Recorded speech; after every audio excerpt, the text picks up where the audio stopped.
don't I know you, sir? Don't believe so. I haven't been here in many years. Name's Silas Greaves. Silas Greaves? The bounty hunter? Used to be. What are you doing here in Abilene? Just passing through. Got a little business to take care of. Well, sir, it would be an honor if you would allow me to buy you a beer. Hell, son, it would be my honor to drink it. I'm Molly. Howdy. I'm Dwight. That's Jack and Steve. Ben's behind the bar. Oh, I bet you got some great stories. A couple. Any of them true? Jack, be nice. A few. What about your shootout with Henry Plummer's gang in Bannock, Montana? Is that where you started as a bounty hunter? That's what it says in this here dime novel. Don't believe everything you read in them dime novels, boy. First man I hunted was back when I was riding with Billy the Kid. You knew Billy the Kid? Damn right. That scrawny son of a bitch had no fear. Wouldn't back down for nobody. I heard he collected the 10 stars off any crooked lawman who crossed him. It was a war, boy. The Lincoln County War. And Billy promised his regulators would take the life of every bastard who helped bushwhack John Tunstall. Kid had a big chip on his shoulder and a hair-trigger temper. Made him dangerous as hell.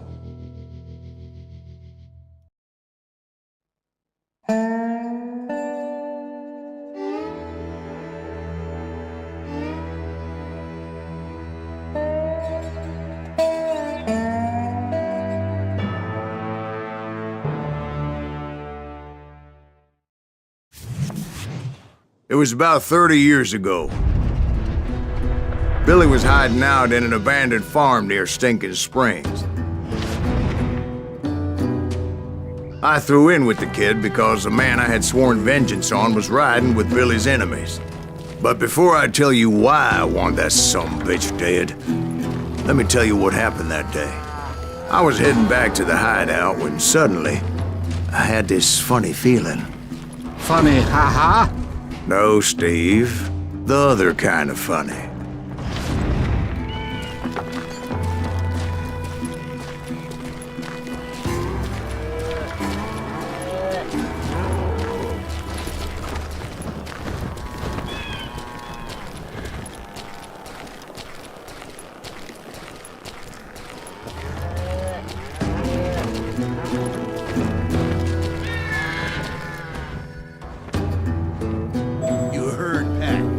Stay here and keep an eye on the road.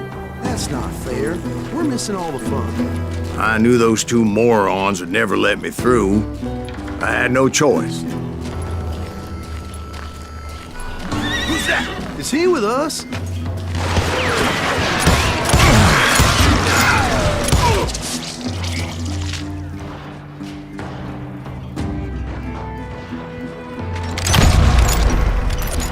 Was it Pat Garrett's posse? Oh, yeah. I heard the shots and I knew I had to move fast. Garrett and his army of deputies had surrounded the entire... Fire at will! Spread out, God! They're coming from the rear!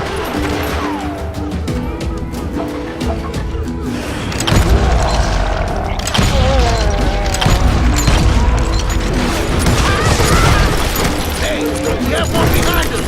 Stay on it! Cover fire!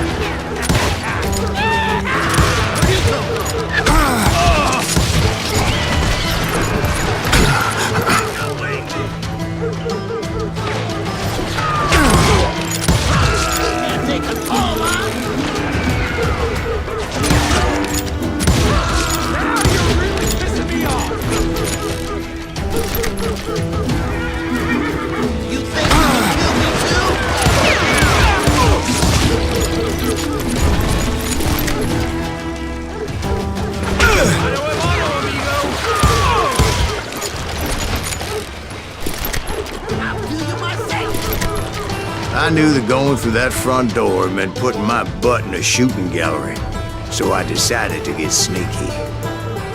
I'm putting you down!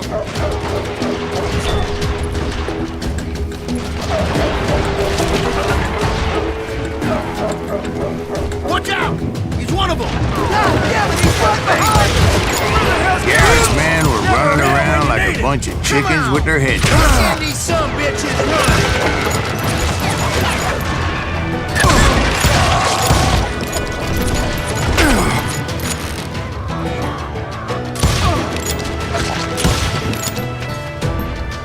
You ain't going nowhere!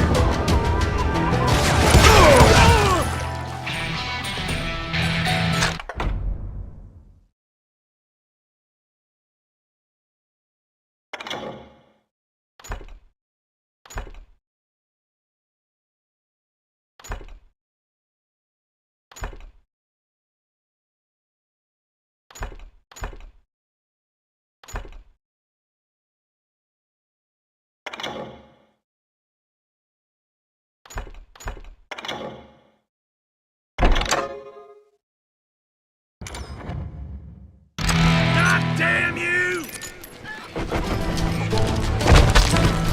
Let's do this! Still, one of them reached the water tower. Not a bad idea. It would be a turkey shoot from up there.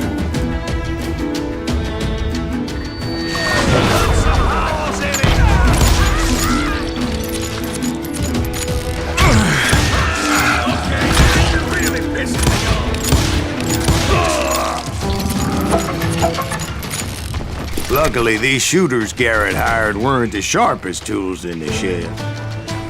I'll flank it! A lot of them were saddle tramps, or sod busters, or drunken drifters looking to make a few bucks.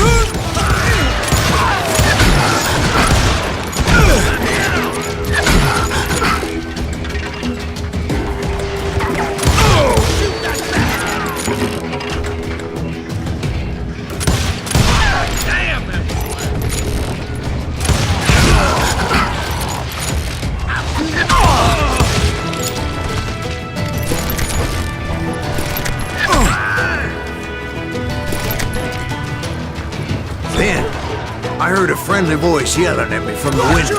Back door! Back door! We'll cover you! Covered! Try aiming, you idiot! Truth be told, things weren't much better behind the house. Cut their numbers in half. But that just made the ones that were left twice as mad.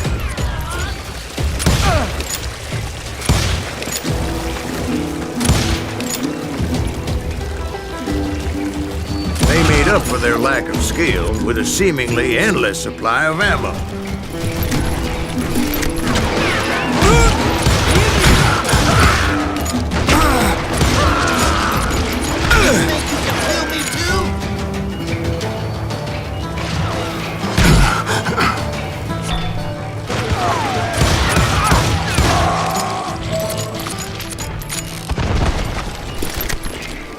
It was a bit of a slog, but I finally fought my way around the back of the house.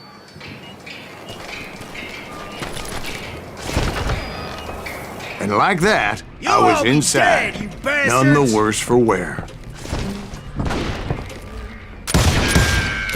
I passed Dirty Dave. A rat in a trap!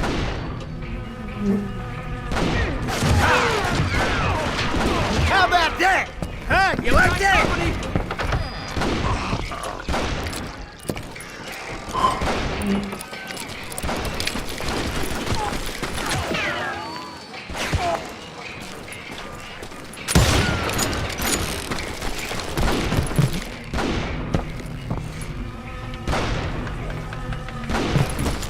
And upstairs, I found Billy and Charlie Beaudry.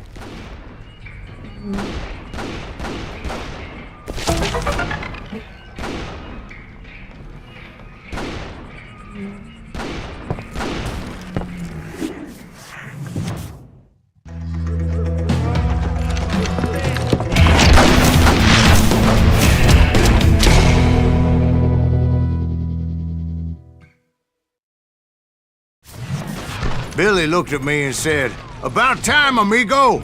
Grab a gun and get to the window!" Wait, so you were friends with Billy the Kid? Yeah, sort of. Where'd he come from?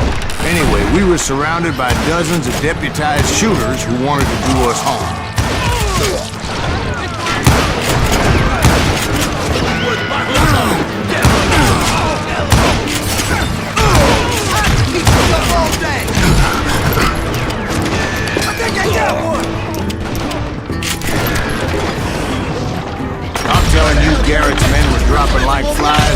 just kept on coming.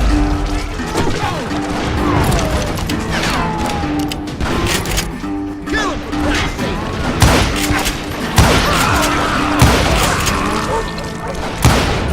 That's when Charlie got hit. "They're catching us in a crossfire," shouted Billy. "Get to the other side!"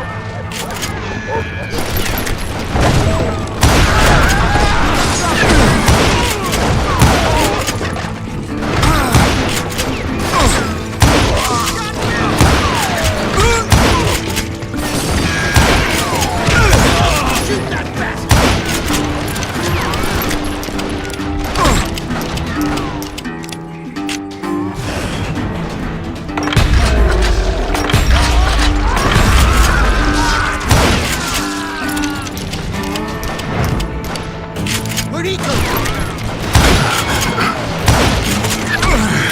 I don't know how many of those cocksuckers I personally put down, but it was pretty clear, even to Billy, that maybe discretion was the better part of valor.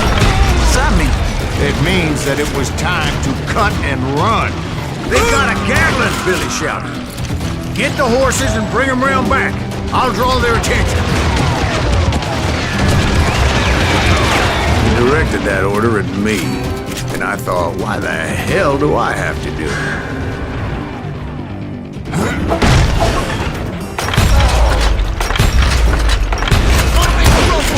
Those poor son of bitches are Many would have fled in my place.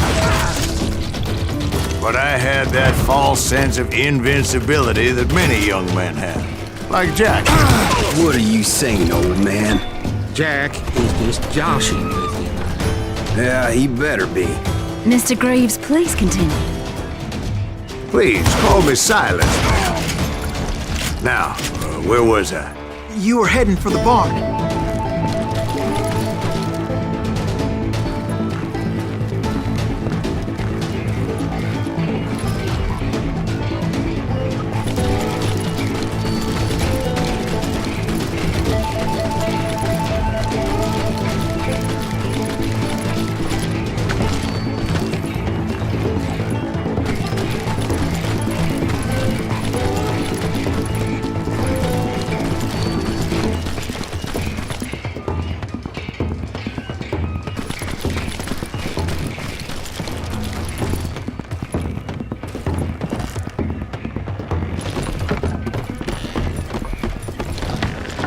gonna gut you like a fish!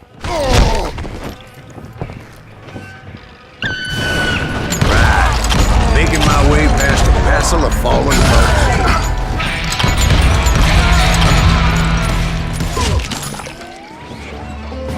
You or me?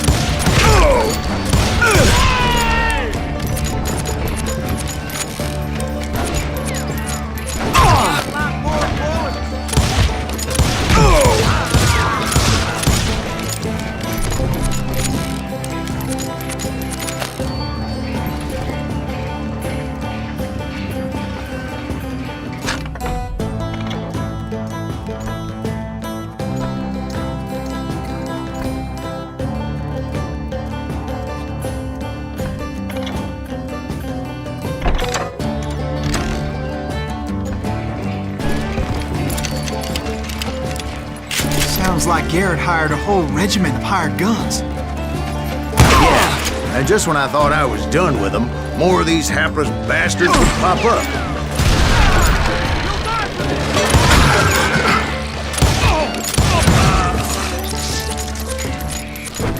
Finally, I had the stables within my reach.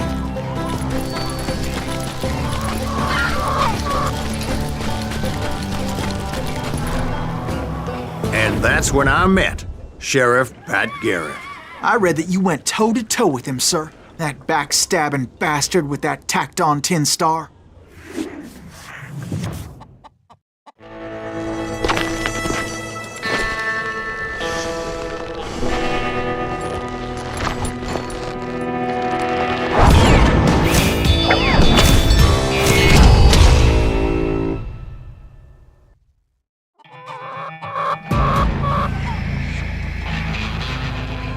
You challenged him to a showdown. You read that in a dime novel? It said he showed no fear as he took your measure with eyes like a rattlesnake.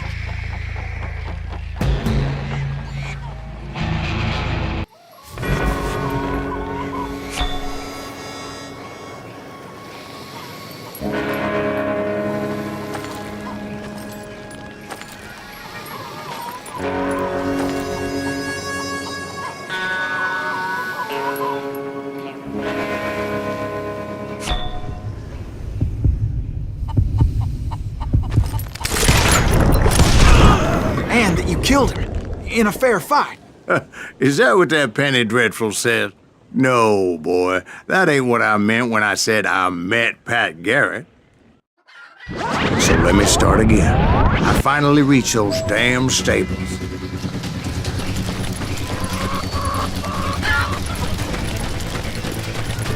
He stepped inside, and last thing I heard was Garrett's voice. That's not Billy. And go on, how did it end? And, boy, that was just the beginning.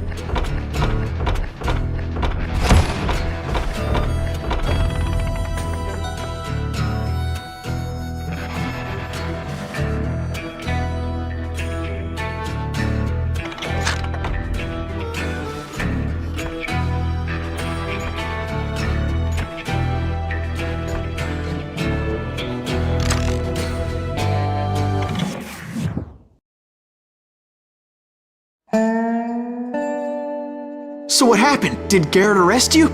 Yeah, after I came to, the bastard had clocked me with his Colt.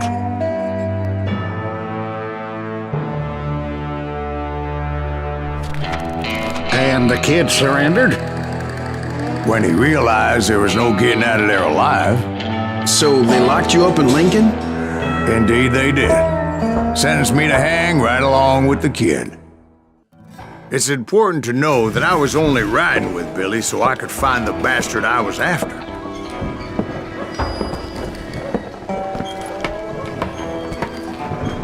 He was with John Kinney's gang, and they were sworn enemies of Billy's regulators.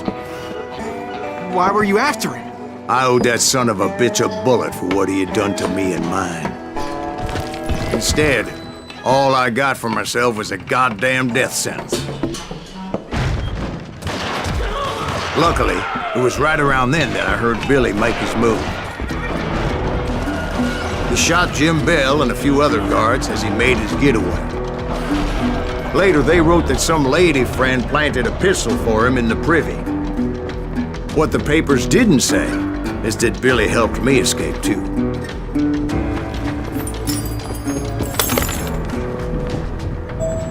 My first order of business was finding a firearm.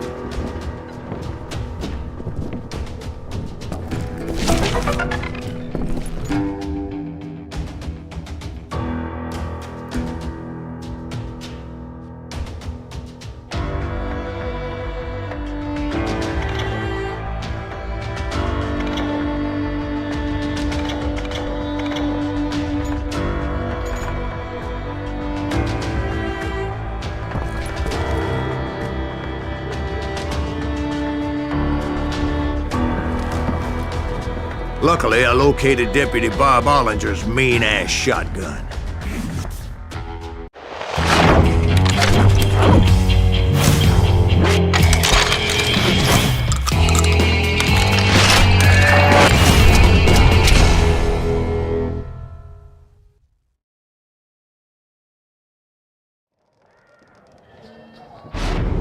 I saw Billy through the window, and he yelled that I should take to the rooftops to make my escape.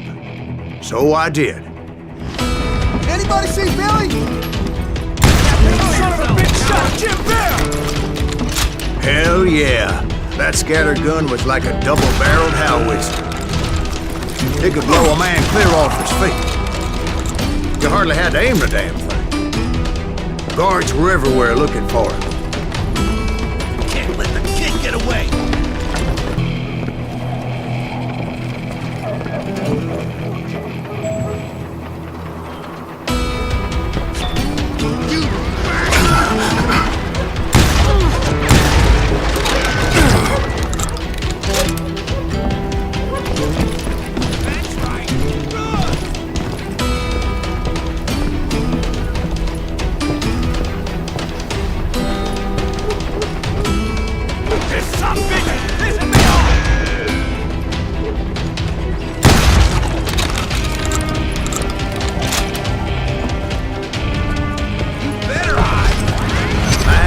from roof to roof like a damn alley cat. I followed the planks where I could, but some of that wood was slippery as hell. The whole town was up in arms. And suddenly, I was a fugitive. How the hell did the kid escape? Garrett's gonna kick our ass! Can't have gotten far! Gotta be around here somewhere!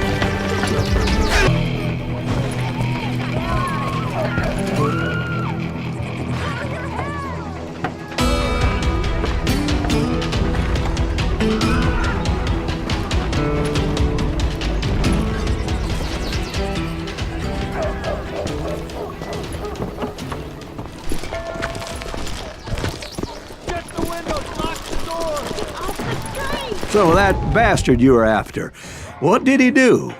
He did me and my family a grievous harm.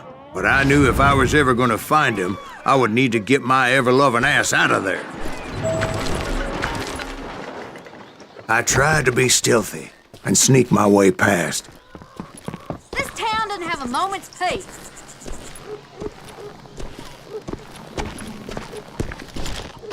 Where'd he get you?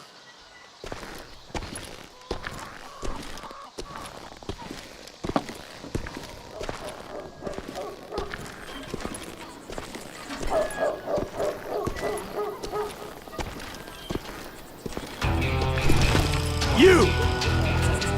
But hell, if they weren't all waiting for me. Apparently, some of them thought I was Billy. You hooligans can go to hell. Stop him!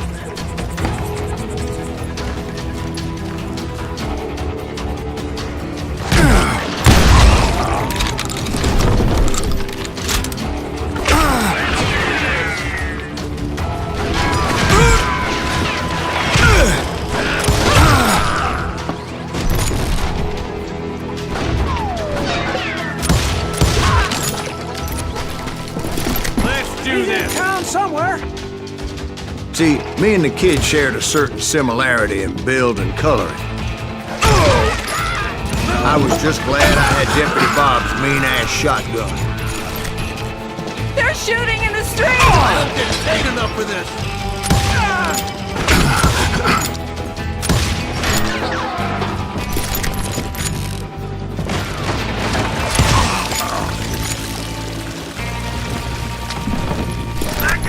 Get your headstone! There's children here. So much lead was whizzing by my head, it was like everyone in Lincoln wanted to put me in the ground. I knew I needed to find a horse. Though I never did have a great fondness for those four-legged grass eaters. Smelly, sweaty, ungrateful beasts. We prize them too high, if you ask me. Leave him to me! You won't get away with this!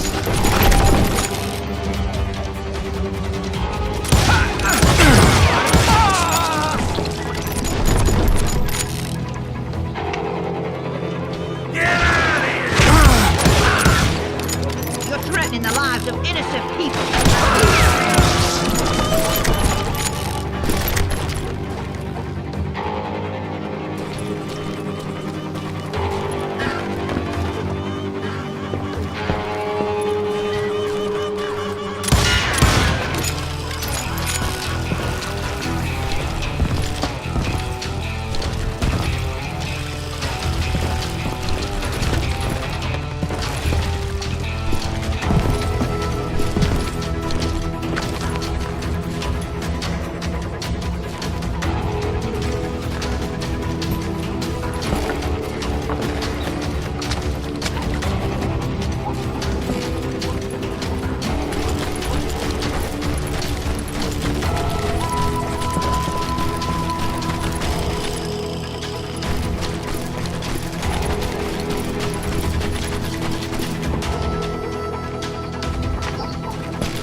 where was the kid while you were busy getting shot at? Gone. And that's when it occurred to me why Billy set me free.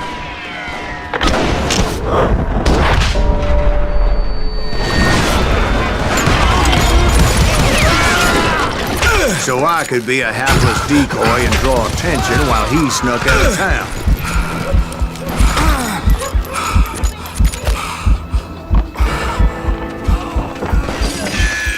I knew if I made it out of there in one piece, no one would put a price on my head. Because everybody in Lincoln would be dead? No, because they all thought I was Billy. And all that blame would fall on him. Meanwhile, Deputy Bob Ollinger was organizing a posse to put me down. He was already a mean son of a bitch, but he was doubly pissed that I stole his mean-ass shotgun. Anyway, it was me or them, and the only way forward led me straight to perdition. But the cards were dealt, and I had no choice but to play it.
What I was looking for. Stables on the edge of town.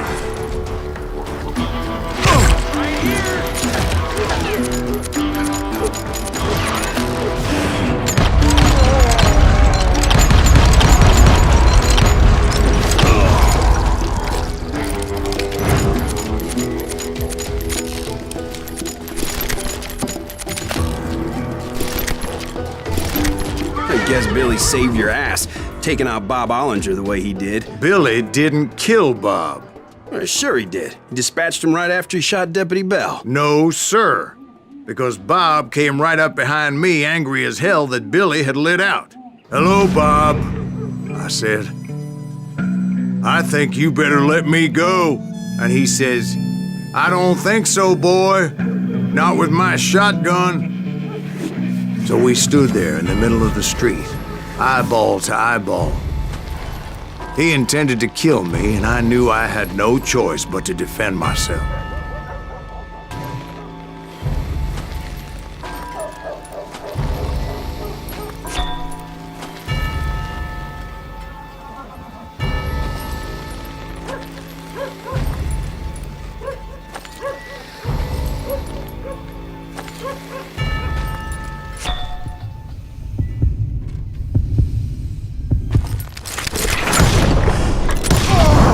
I killed him in a fair fight.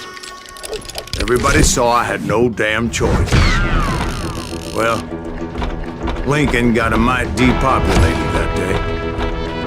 Pat Garrett gunned down Billy 3 months later, so his escape was all for naught anyway.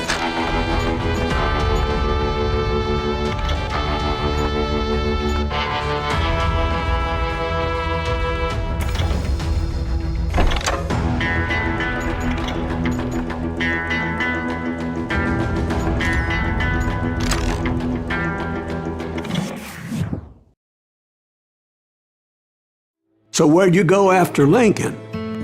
Mexico. Until I realized nobody was looking for me. I ended up taking a job at the Rurales. The Mexican Rurales? I was hired to help them track down the cowboys. The most vicious outlaw gang in Cochise County? Curly Bill Brocious? Johnny Ringo? Led by old man Clanton himself. They must have paid you a pretty penny to take them hombres on. Not really. But truth be told, I had my own reasons for going after those boys.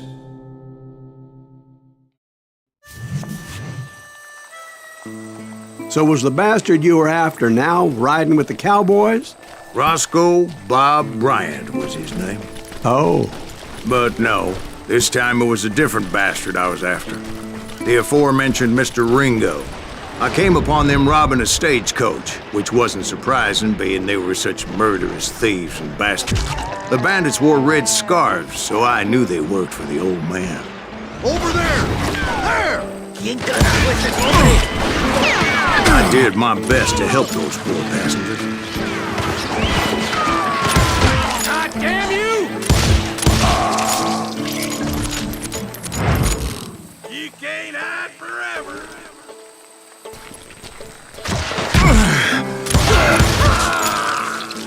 Moments later, the attackers were dead, and I checked the stagecoach to see how many passengers were still breathing.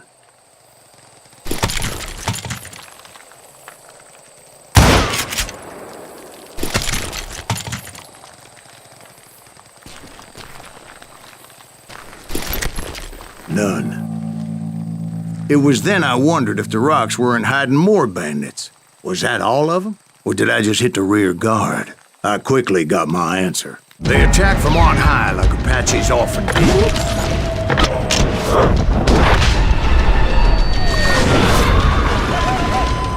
They would appear in great numbers from above and rain down lead on their hapless enemies' heads, making use of the high ground and whatever else they had. Yep, the Apaches always appeared out of nowhere, and there never seemed to be an end to them. Hold on. Were you attacked by Apaches? What happened to the cowboys? Did I say they were Apaches? I said Clanton's cowboys attacked me Apache style. I was in a pitched battle, but I was holding my own against an overwhelming enemy force.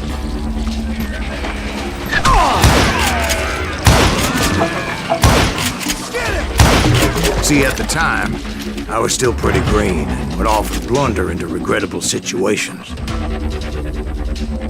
But I just kept shooting at anything I could see up at those damn rocks.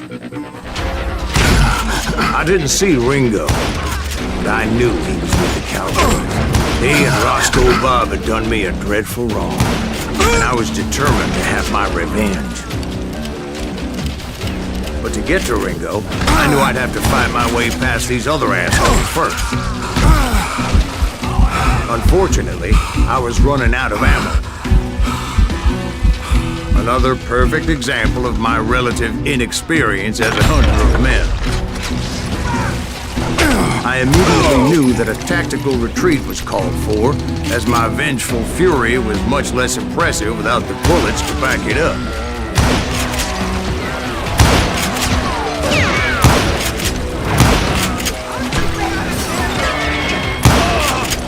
Finally, they managed to corner me.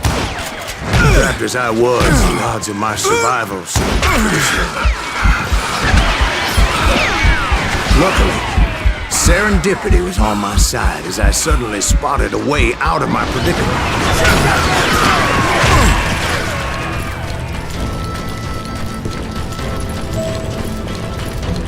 I ran ahead as if the devil himself was after me. Bullets were whizzing by my ears, but I wasn't about to roll over and die. I just kept running like there was no tomorrow. Because there wouldn't be if Clayton and his men caught up with me.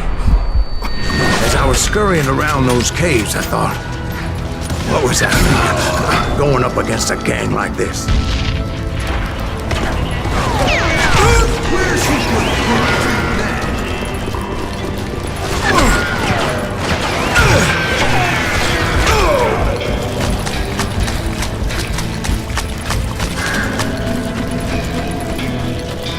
They were hunting me like I was game.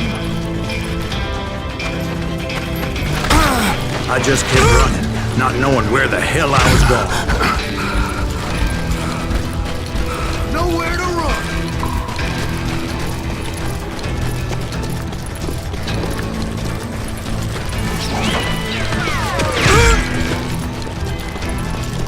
And that's when something miraculous happened. Like manna from heaven. I found the desiccated remains of what looked like an Apache warrior. The old weapon next to him supplied me with some much-needed ammunition.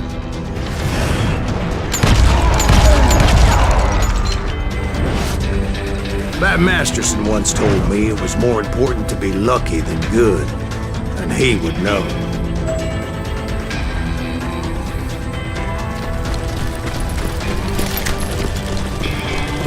And imagine my surprise when I found a fistful of dynamite to go along with that ammo. That stroke of good fortune evened the odds and bolstered my confidence. It was time to turn the tables. Time for the prey to become the predator. Time for the hunted to become the hunter. Time. All right, Jesus, we get it. They were right where you wanted them. That's right, Jack. I was done running. And the old man's boys were not expecting that. No, sir. I came at them like a wildcat. My fury knew no bounds.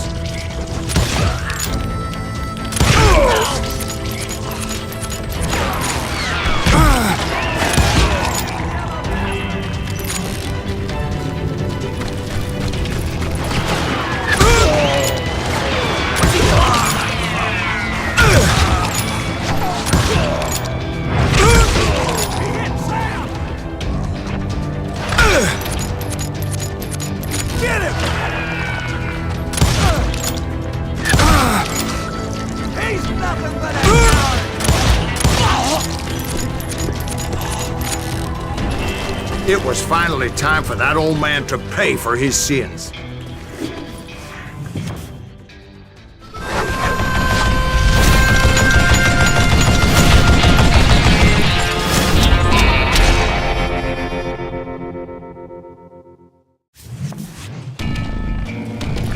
Not if I was to find and kill Ringo. I needed to get that old man off that gun.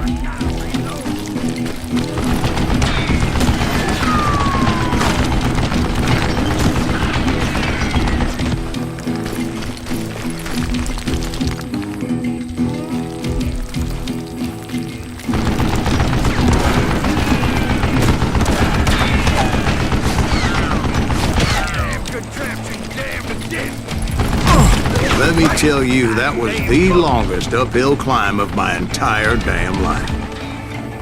Well, one of the longest. There was that one time I was pursuing Frank James, Jesse James's brother. Jesse James? Perhaps we could talk about that one later. Now, where was I? Right. I had old man Clanton in my sights. I don't know how you lived this long. Most everyone thought it was the Ruales who had come up against him in Guadalupe Canyon, but it was just me.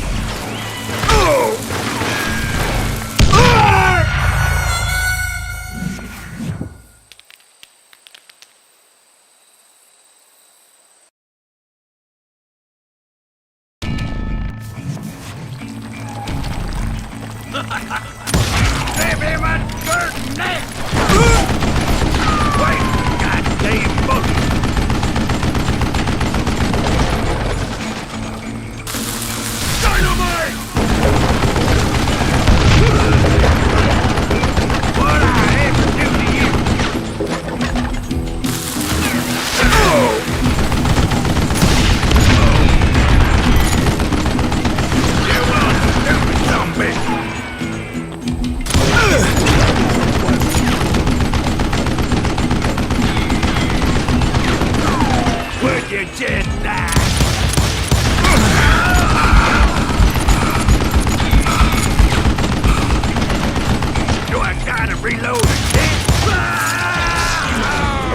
one of the cowboys made it out of there alive, and told Ike and Billy Clanton that it wasn't a Mexican who took their father's life that day. They just assumed it was one of the Earps, and that little misunderstanding eventually led to that legendary gunfight at the OK Corral.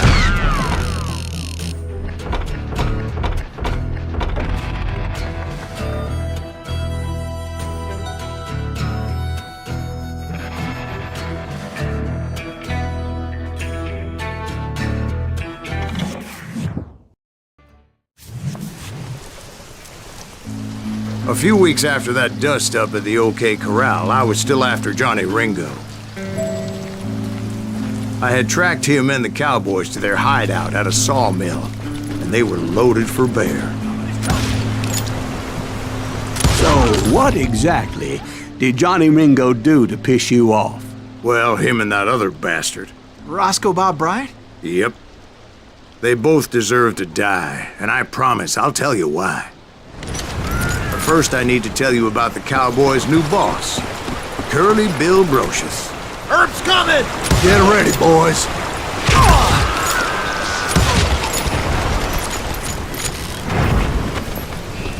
Time to die!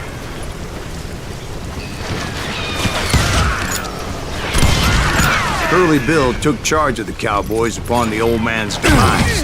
And after that gunfight at the OK Corral, the Clantons wanted revenge.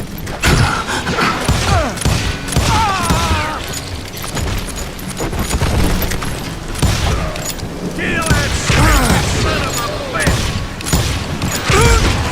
So they murdered Morgan Earp and grievously wounded his older brother, Virgil. You shoot this son of a bitch!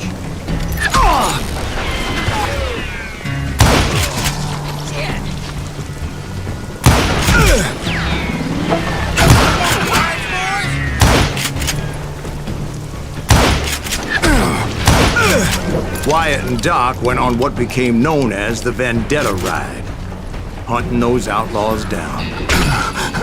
So when I showed up, that's who they thought I was.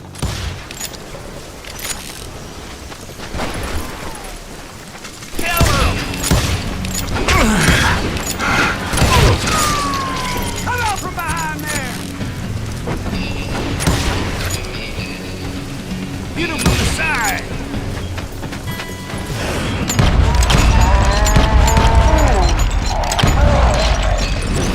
You won't get away with this!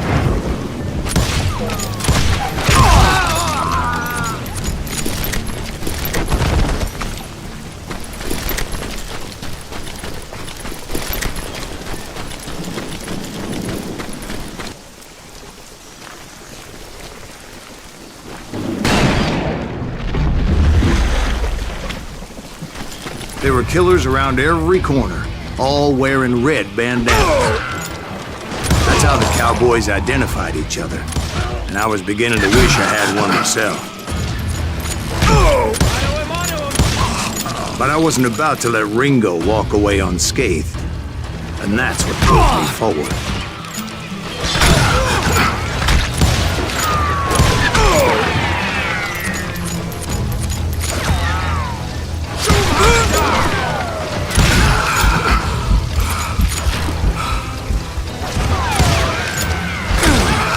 They say that Ringo was infernally fast. I hardly saw anyone faster, boy. Certainly not Wyatt Earp. That man was all hat and no cap. You can't hide from me!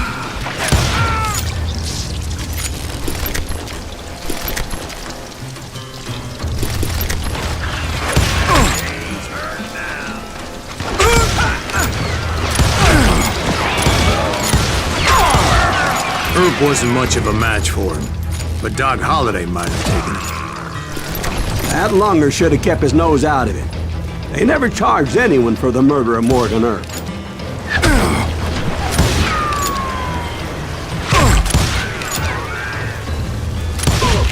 But everybody knew that Curly shot him in the back. That was common knowledge. Yeah, maybe so. But Ringo had nothing to do with it. He was just being loyal to a friend. Is that what you call it? Being loyal? Well, to get to that loyal friend, I had to pass by some buzzsaws as big as a man.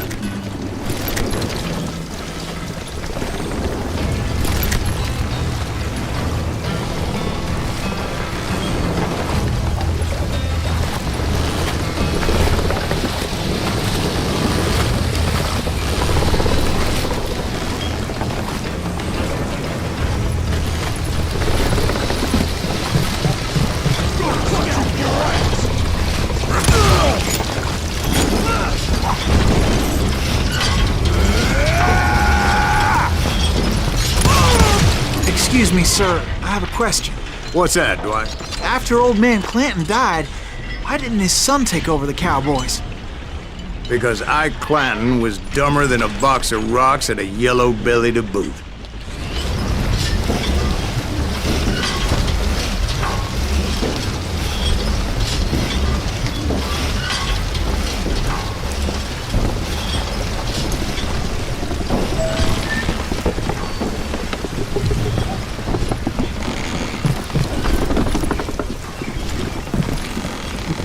Now, where was I?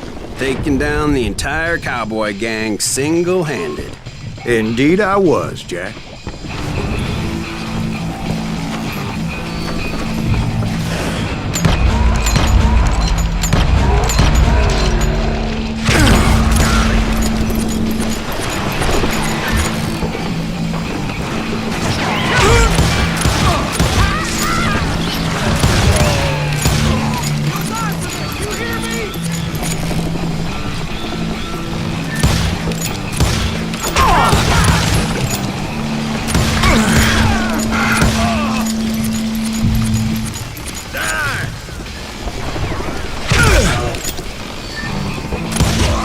Though it wasn't easy, as those boys had good cover.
There were carts everywhere, piles of lumber, and God knows what else for people to hide behind.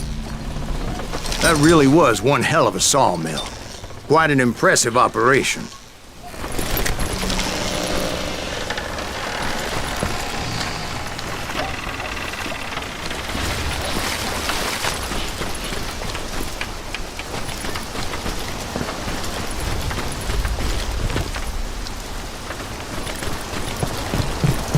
And where was Curly Bill? Did you see him? I'm about to get to that, Ben. Patience. I'm painting a picture here. There was this beautiful waterfall and a crystal clear stream that led to a verdant valley that was truly... Consider your picture painted. What happened next? Well, finally the bastards that were still alive made a last stand.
Bill, Johnny Ringo, and his compadres took off into the lumber yard, and I followed after.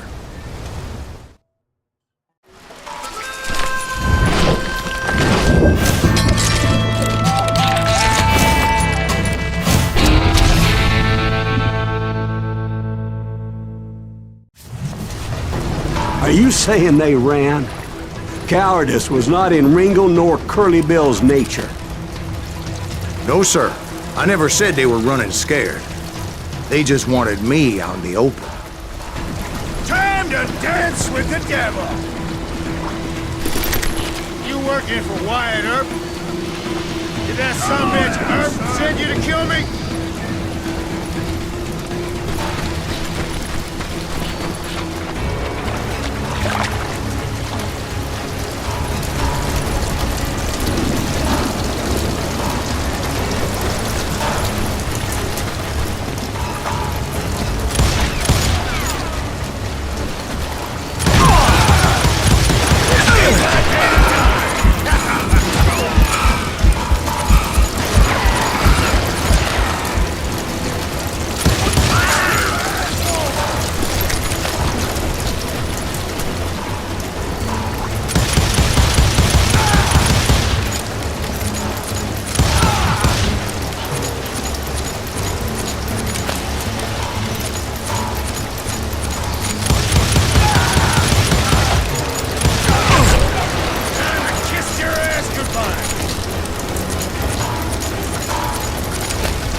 Brocious gave me no choice but to take his life.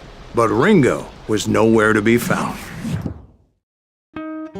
I knew you didn't kill Ringo, because he was found dead in a different location altogether. To this day, his killer is still unknown. Indeed. Took me a few months before I finally tracked his ass to West Turkey Creek Canyon.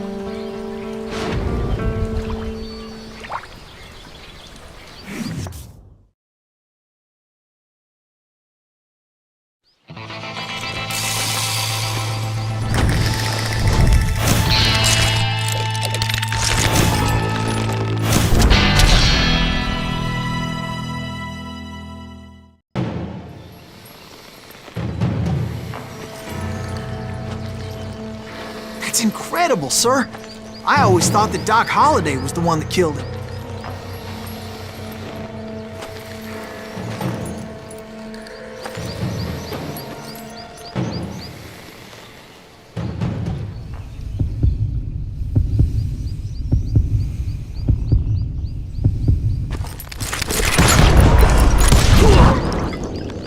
Sorry I had to ruin the legend for you, boy.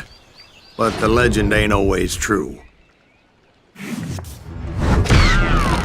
Doc Holliday had nothing to do with the death of Johnny Ringo.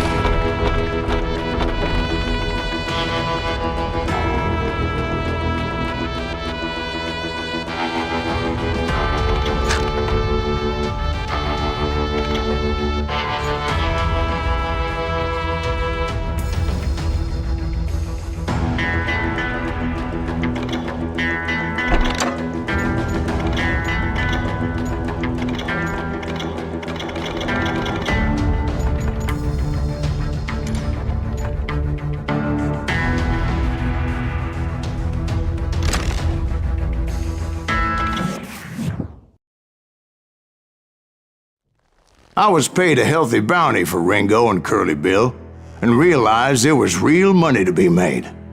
That's why I went after Henry Plummer.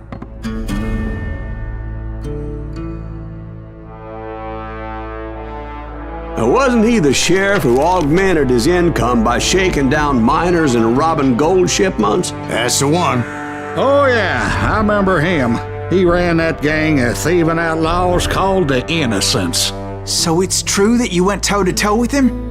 Indeed I did, son. Indeed I did.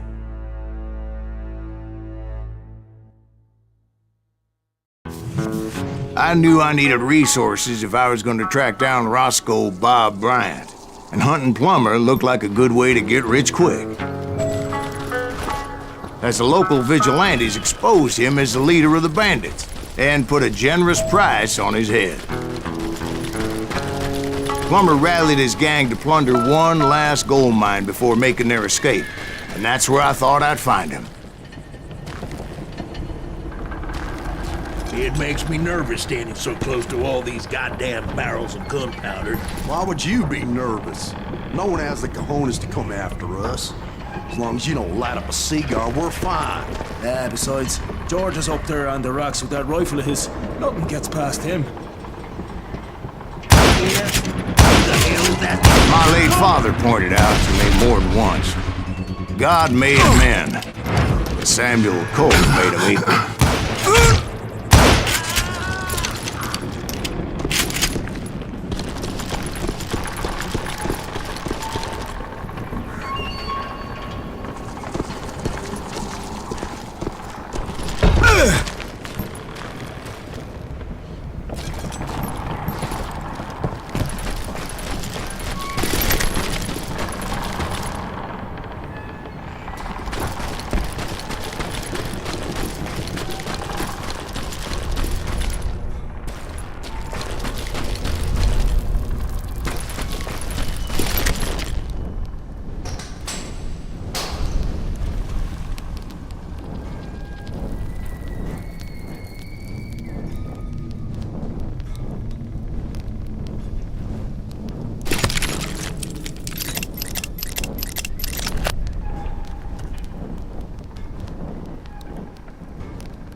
I knew that dynamite wasn't mine, so I decided...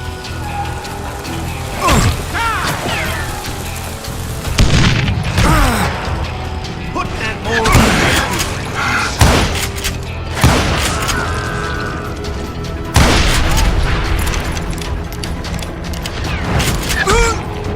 I'm putting you down.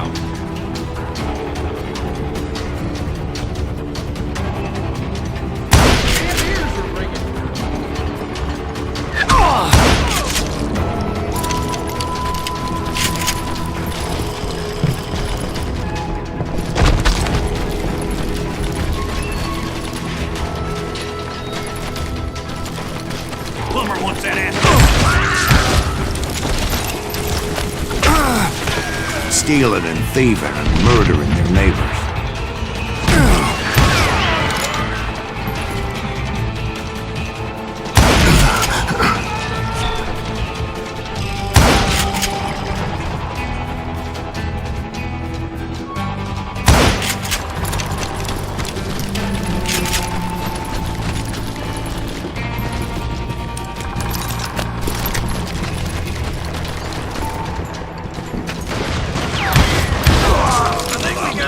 Of course, the rest were veterans of the Civil War. Stone-cold killers trained on the bloody fields of Shiloh and Antietam. Plummer had a lot of men on his payroll. A hell of a lot. That son of a bitch pretended to protect the public with one hand while stealing them blind with the other. He set up a defensive perimeter which I had no idea how to breach.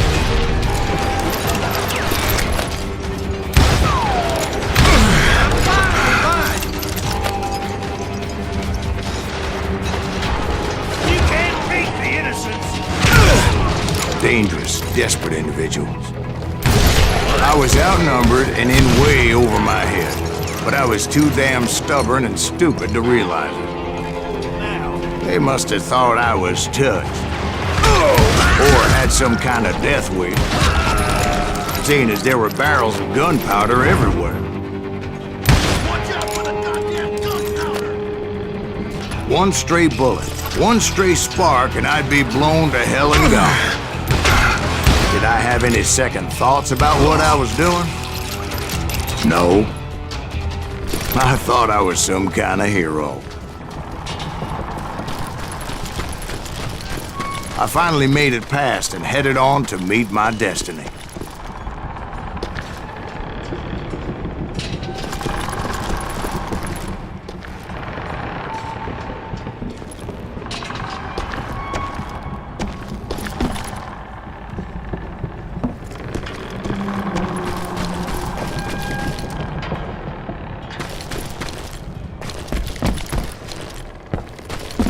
But first, I had something I needed to figure out.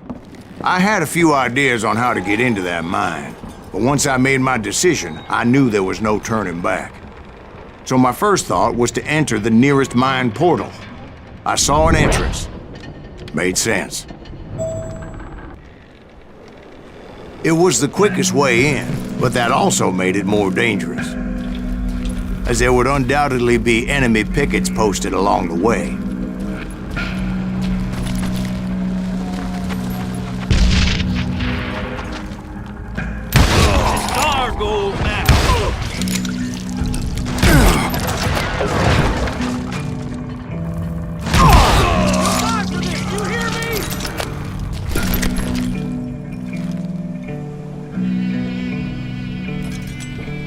Show yourself, coward!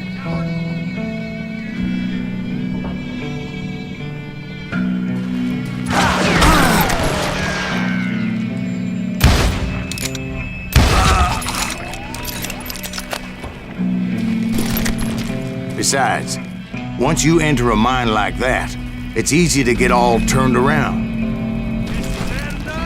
And that confusing maze of corridors wouldn't even be the worst of it.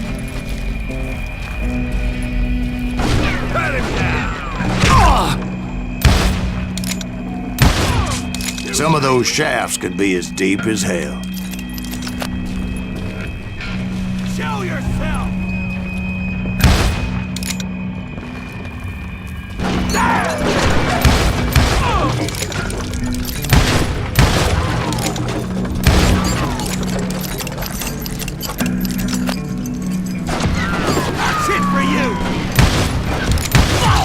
A single stumble or misstep can easily end in a deadly plunge to oblivion.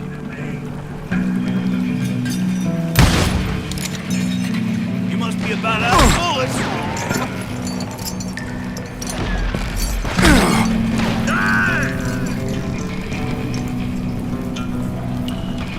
I will drop you down the mine shaft!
quick reflexes often make up for a lack of common sense.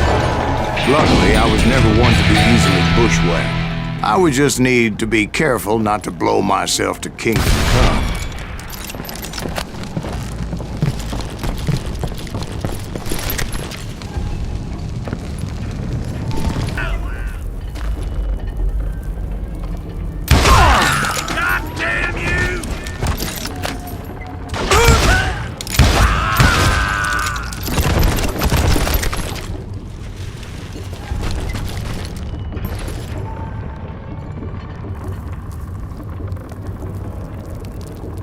One wrong bullet could have turned that mine into a dad-blasted tube.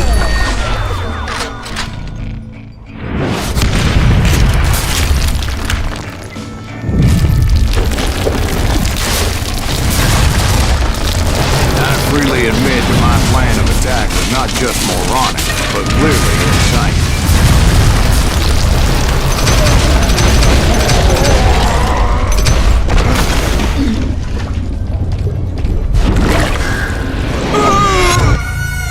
It's a good thing that I abandoned that ridiculous plan before I even tried it.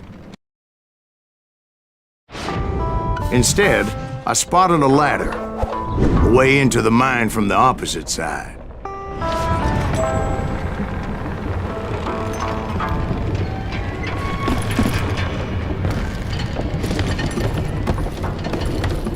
It was a long way around, but that approach seemed more sensible at the time. Of course, being I had a problem with heights, that scaffolding scared the bejesus out of me.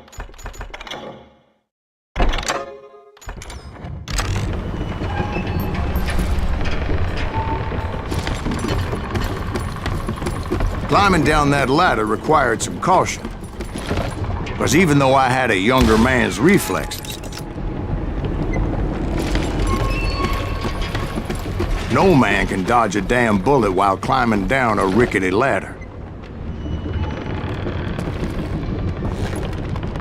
I needed to make a leap of faith, which ain't easy when you're...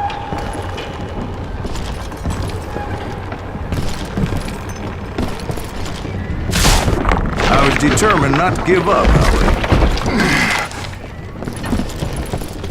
As Sheriff Plummer seemed quite the despicable character.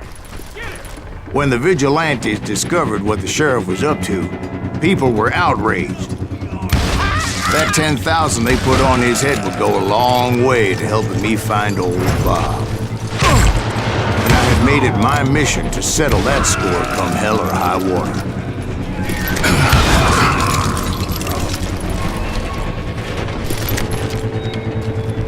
But first, I would have to make a choice. Take the elevator or climb the ladder.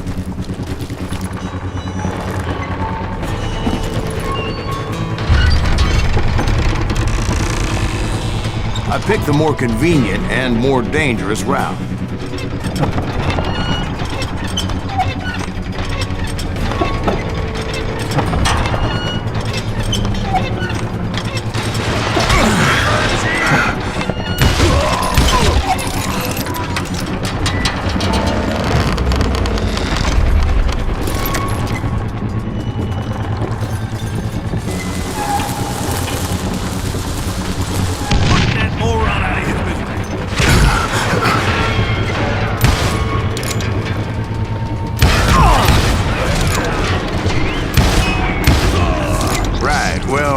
He was the sheriff of both places at one time or another, but that's neither here nor there.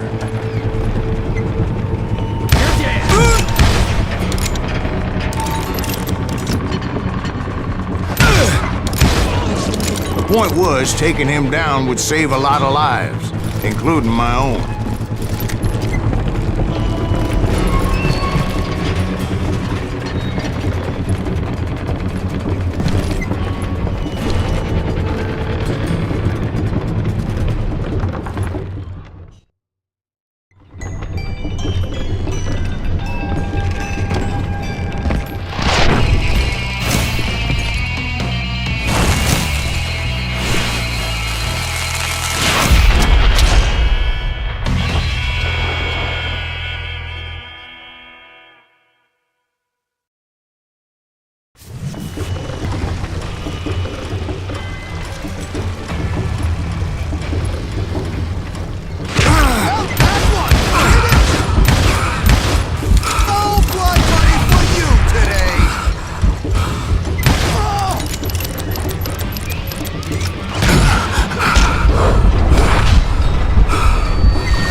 you today!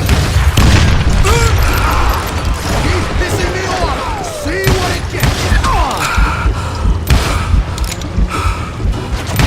Not you morons!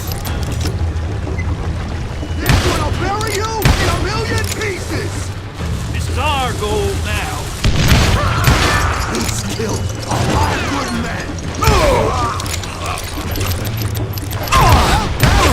Didn't you? You can shoot, but can you aim?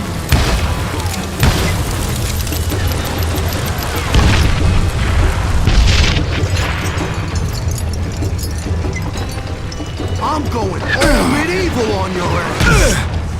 They're gonna bury you in a million pieces! You are really chapping my ass! You ain't taking me! So on!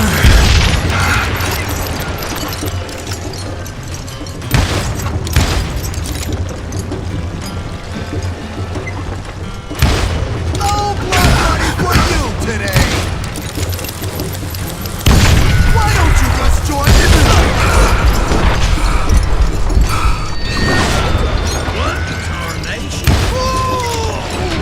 So that's how Henry Plummer died. Him and his crew were worth their weight in gold. And now, I was officially a bounty hunter.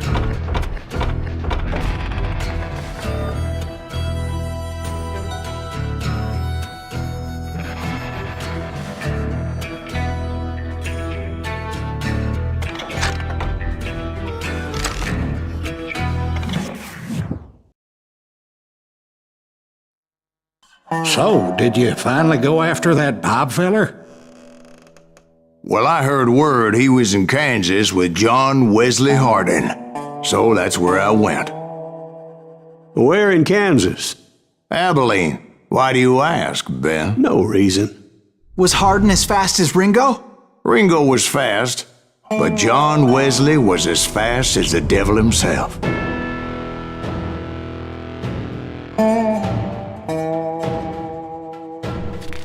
Hell, he killed his first man at 15. From that day forward, he had a price on his head and wouldn't back down for nobody, not even Wild Bill Hickok himself. I dodged death many a time, and that night in Abilene was no different.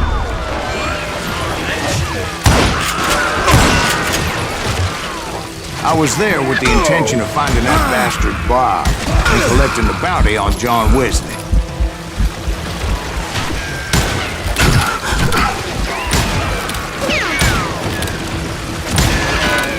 Shoot him! Shoot him!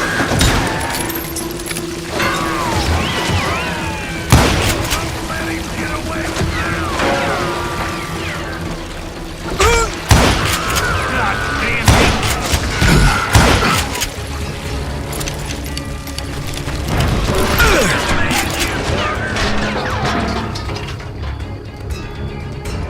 You ain't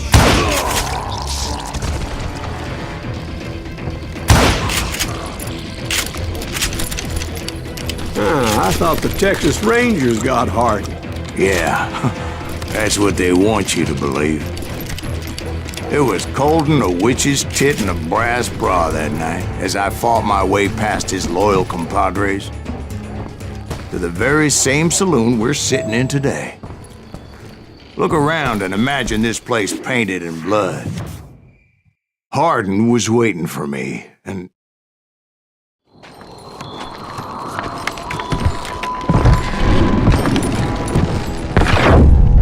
Wait, I'm jumping the gun here.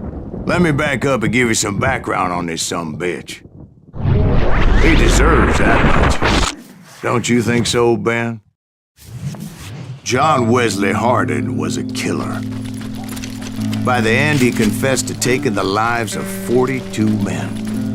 He was a bona fide folk hero by then, and had amassed a gang of armed miscreants and other assorted thugs. He and his men set up camp outside of town, and I was hoping Bob was among them. Shit, it's cold out here. Freezing my giblets off.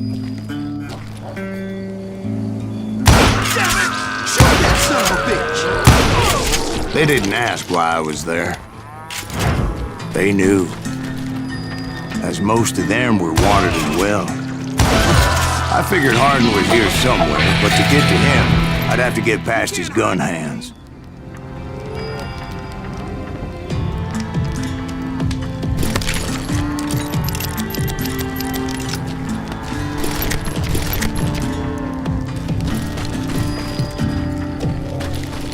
Show him how to die!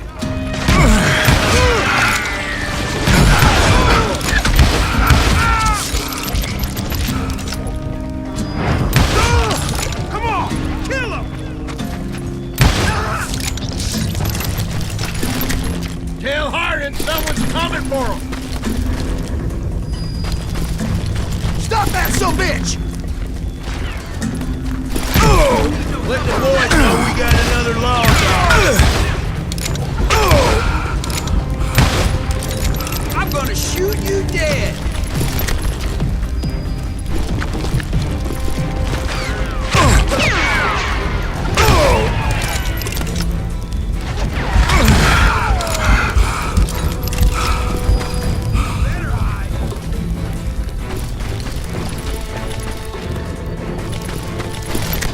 I wondered if Bob was among them.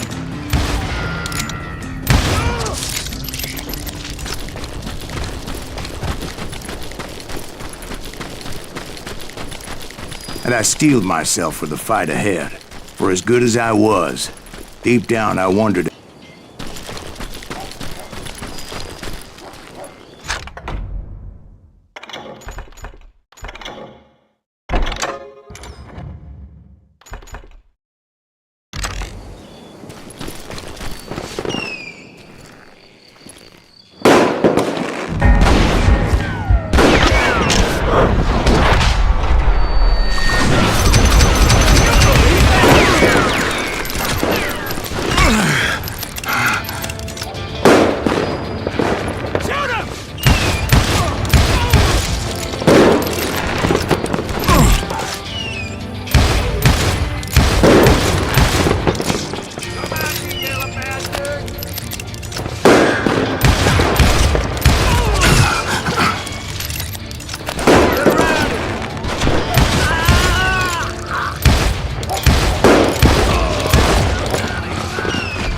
I didn't learn until later that that night was in fact his birthday celebration.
I think I already mentioned that I found Hardin in this very saloon.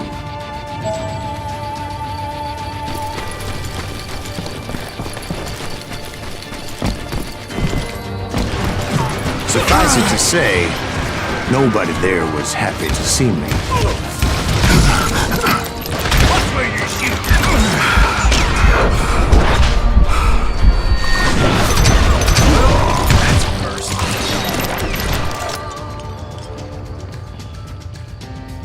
Shoot him! Shoot him!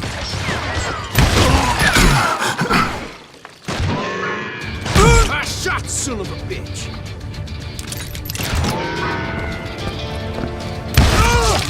You one sorry son of a bitch!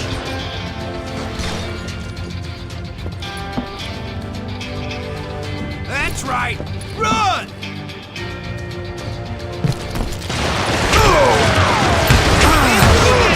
In fact, I felt a certain hostility. One sorry son of a bitch!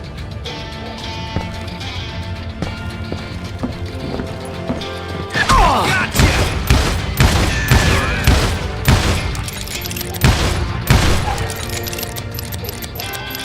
You can't hide.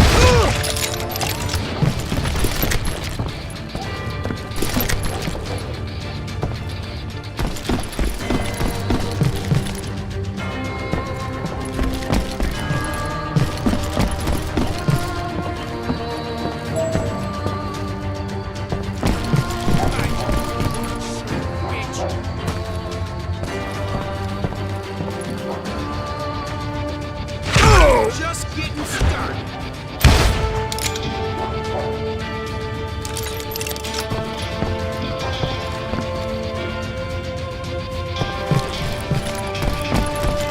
You know you can't beat me.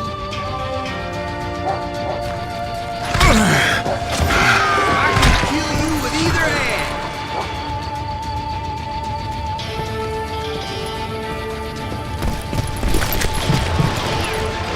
You ain't beating me, boy!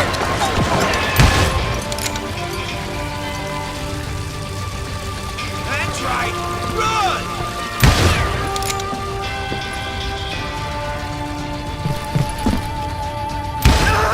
I was disappointed that neither Bob nor John Wesley were among the dead. But that was short-lived, as a moment later I was facing down the fastest gun in the West.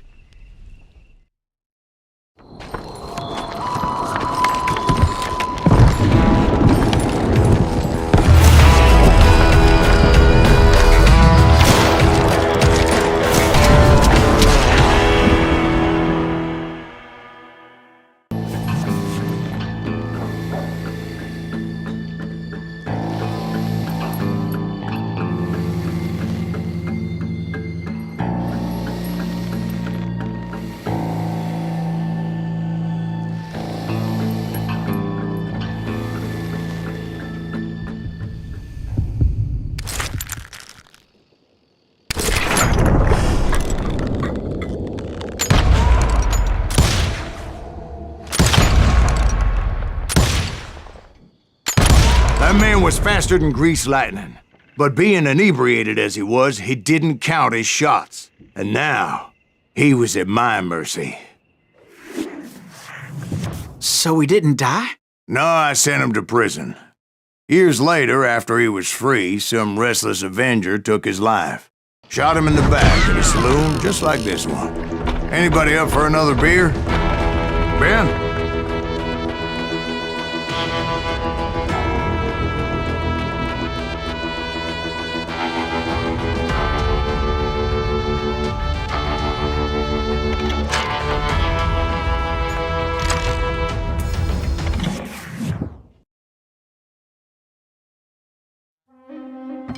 Thank you, darling. Yeah, some say revenge is a dish best served cold. So whatever happened to that Bob guy you were after? Personally, I'd like to hear some of your other adventures. Like, I don't know, did you ever go toe-to-toe with a red man?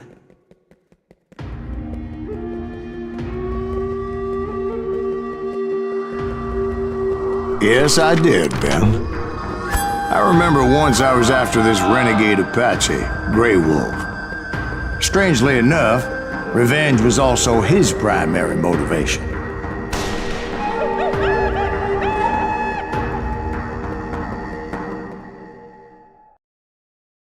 A bounty was put on Grey Wolf's head, and that's how I came to hunt him in the mountains. Mountains so high they tickled the nether regions of heaven.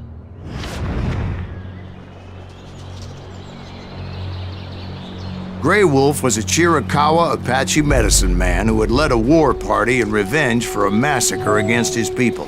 The U.S. Army had attacked his tribe during his daughter's sacred sunrise ceremony, and the slaughter was unspeakable.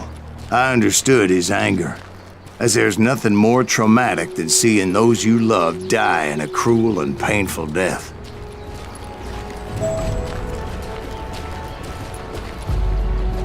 Right from the beginning, I couldn't shake the feeling that Grey Wolf was watching my every move. He led a band of young Apache warriors who wanted retribution and were more than willing to die for him.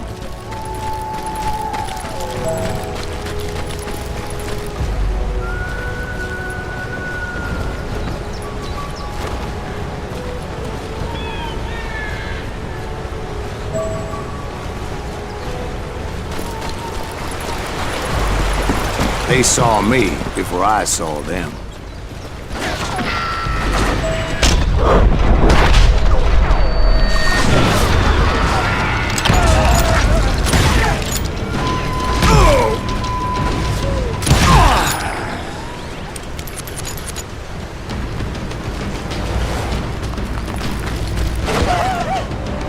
It crossed my mind that maybe this wasn't such a good idea. But now that the shooting has started, there was no backing down.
I admit to having some regrets about going after them the way I did. But then again, I got a lot of those.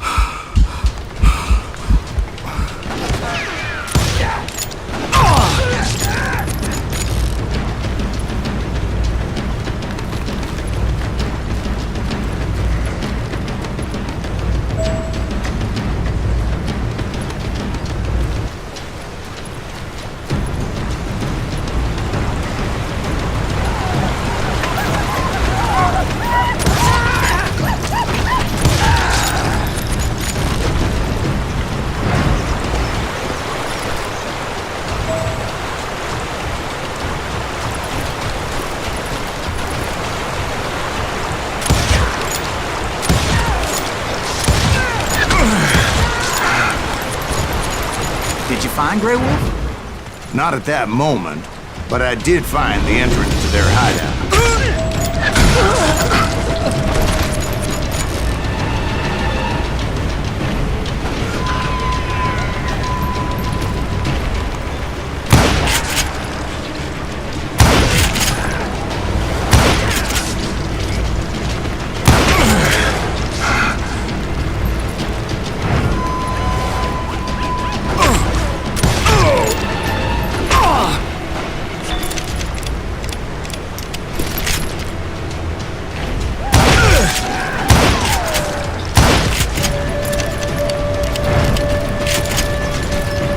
Deep crevice that led to a deeper cave.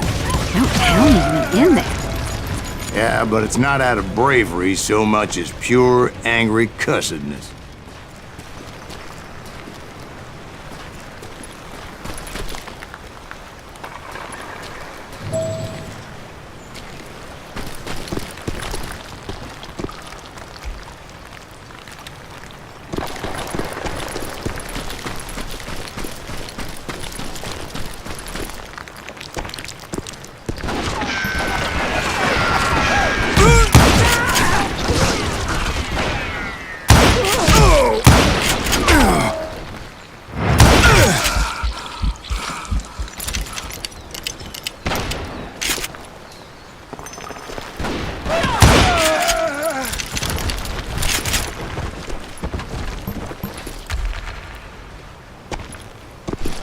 See, back then, I had a stubborn streak a mile wide, and I wasn't about to back down.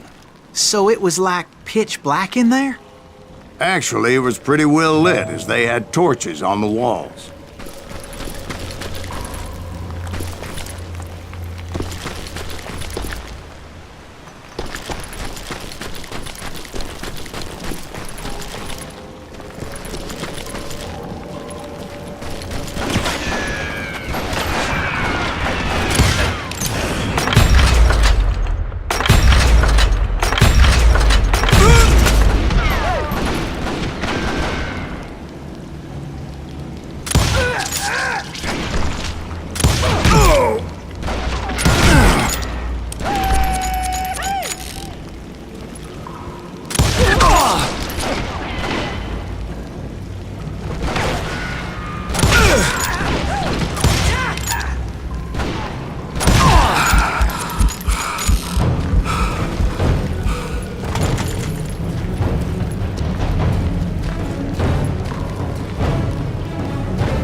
Was his cave? Big as hell, Ben. Chiricahua had hid out there during the Indian War.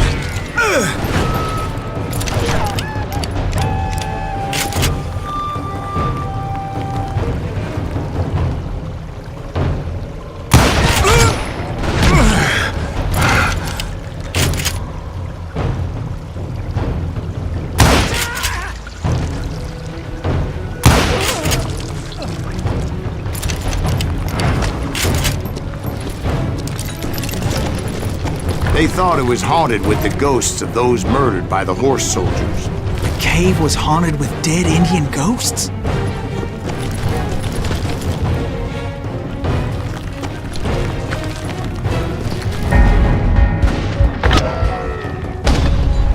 To be honest, I was more concerned with the live ones than the dead ones.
you know so much about angels?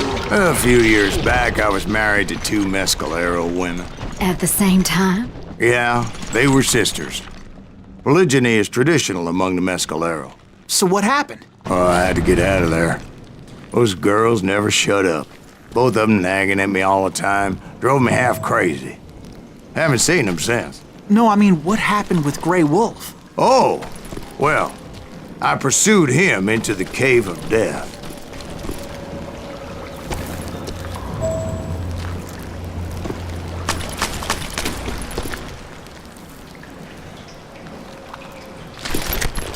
I came upon this flooded grotto, and that's when I saw him. He came to me unarmed and unafraid. His voice echoed in the shadows, and I sensed he meant me no harm. You carry great darkness in your heart, and if you do not release it, it will claim your soul.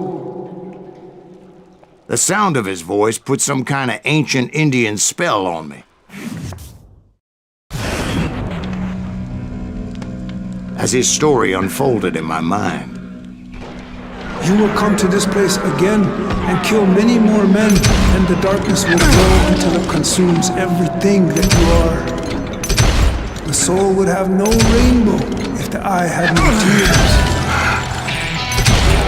he said I was a great warrior, a coyote man, unequaled by any other pale-faced warrior, or something like that. The snakes will bite shadows of your past until a venom poisons your heart, and an echo of the song of the dead summons the spirits deep from within the mountains. I didn't quite get what he was saying, but there was definitely snakes. And indeed, his warriors surrounded me and attacked me like hungry wolverines. They couldn't stop me, though, and Grey Wolf wasn't in the mood for idle talk.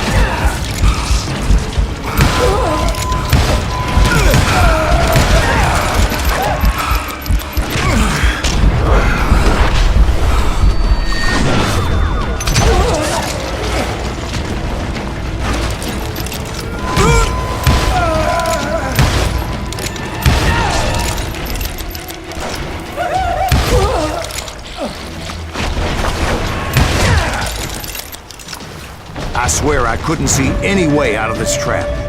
But suddenly, one just appeared. Kind of like a miracle.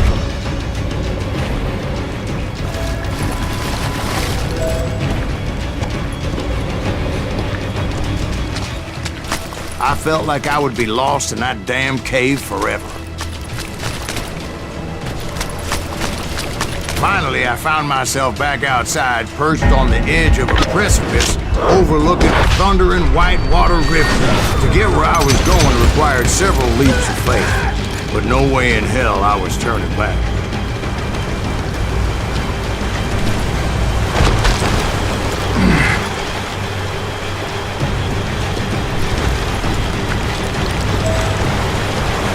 I chased after him, determined to make him explain the meaning of all that mumbo-jumbo. Mumbo-jumbo is right. Are you making this all up as you go? A few details may be fuzzy, brother, but I am relating exactly what happened to me. There were dozens of Apache warriors aiming at me from on high. Dozens? Well, maybe not dozens, but there was a lot of them. At least 3 or 4. Well, more than that, little lady.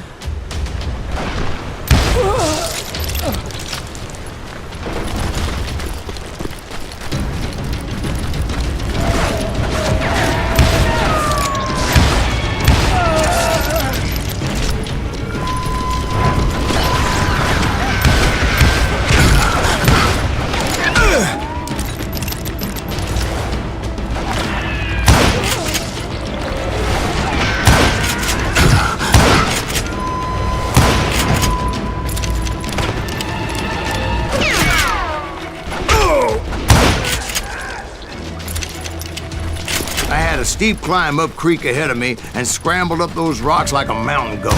I was determined to locate Grey Wolf and find out exactly what the hell he was trying to tell me. And wouldn't you know it, that crap Apache warriors. Well, I didn't take the time to count them exactly, but there were a lot of them.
And in the end, a path appeared before me that I had not seen before.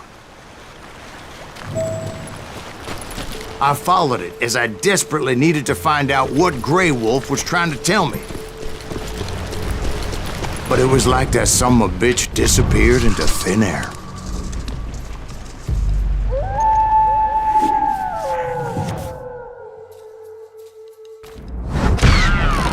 Never did find him. And never did collect my goddamn bounty.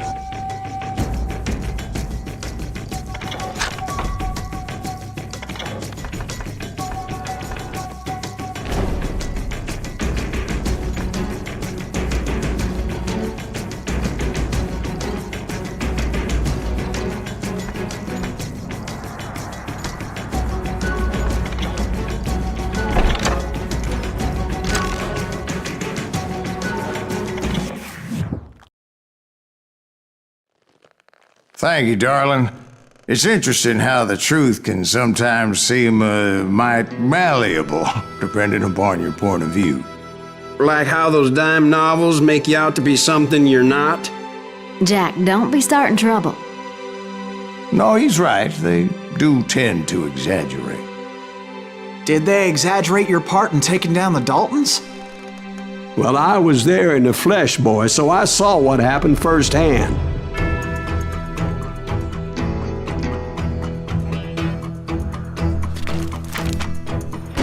Those Daltons were lawmen once, before they all went bad, robbing banks and trains clear across the territory. Until Coffeeville, of course. I was one of the citizens who took up arms that day. Fighting on the side of right? I did my best, sir. We all did. It was early morning. One of my friends was a local gunsmith, and he handed out firearms to anybody who'd take one.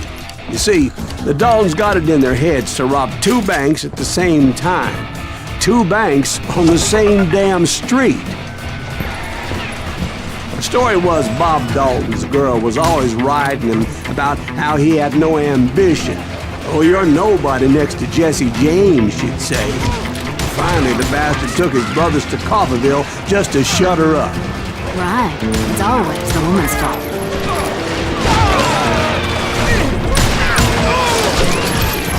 Well, the locals recognized the Daltons right off. Before they could get away, half the town took up arms to defend their property. You got us with the Euro. Put some holes in them! Just die for this!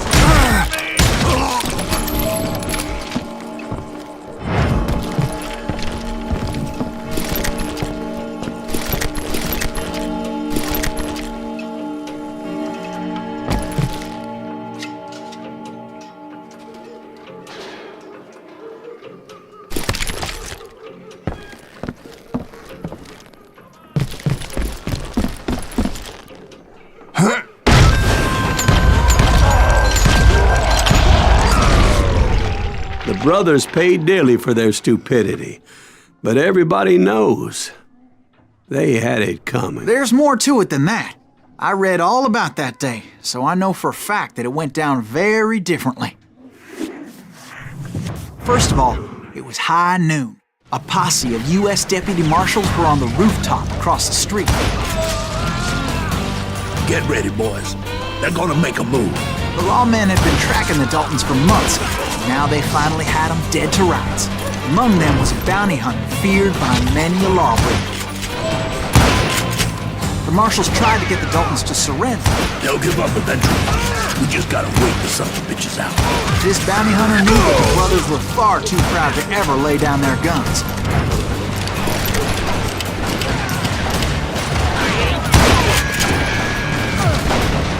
He went in there alone to confront those criminals. One of the marshals shouted, "Where are you going? Are you crazy?" Hey, where do you think you're going, dumbass? That rifle's mine. But he paid him no mind. He saw a way to get around to the back of the bank.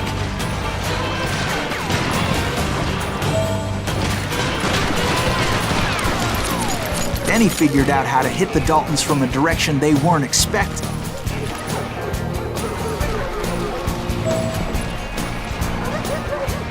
From above. Fortunately, a water tower was right there.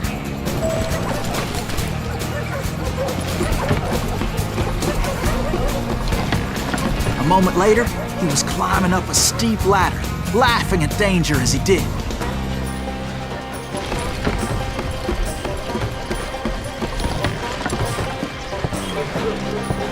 It was brave men like him who risked their lives to tame this wild country.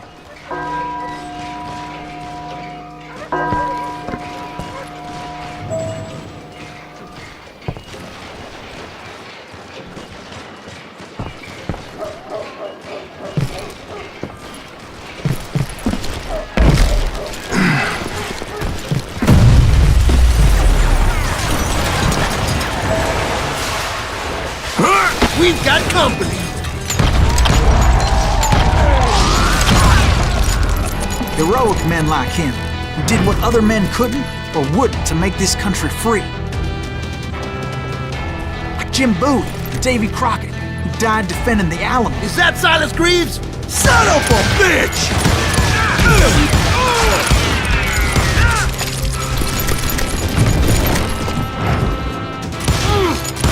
You'll die for this, you hear me?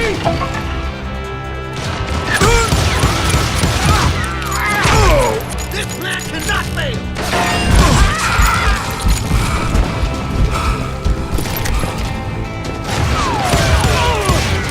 One sorry son of a bitch!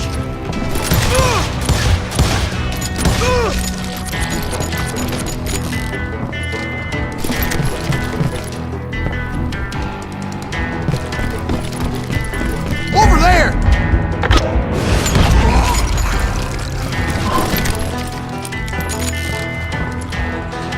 That's Silas Greaves! What the hell? Blam! Blam! He came away victorious, taking down those thieving Daltons.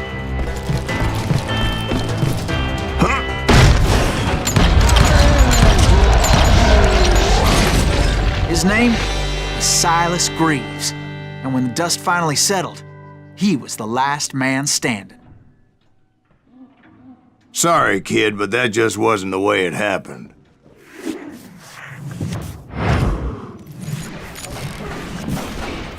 It was early evening, not high noon.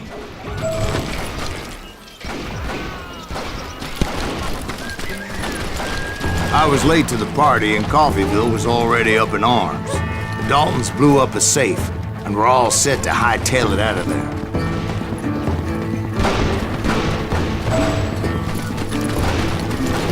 Those pathetic deputies surrounding the bank were dropping like flies.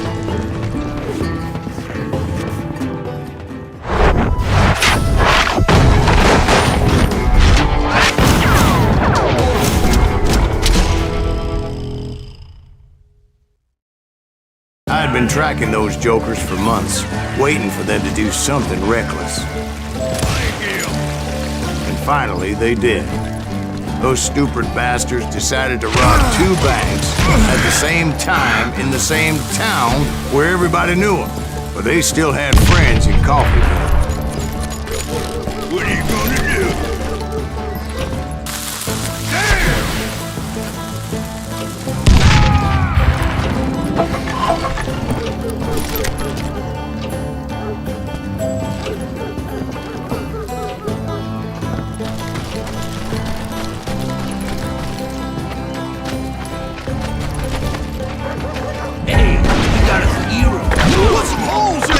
Those friends came after me like a pack of wild dogs, tooth and nail. They were coming at me from all directions.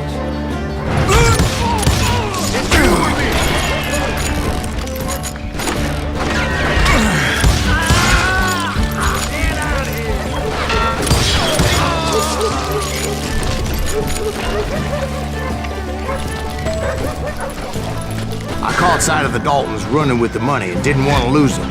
Problem was, they knew the town better than I did. And to top it off, I found myself in the middle of another shootout entirely.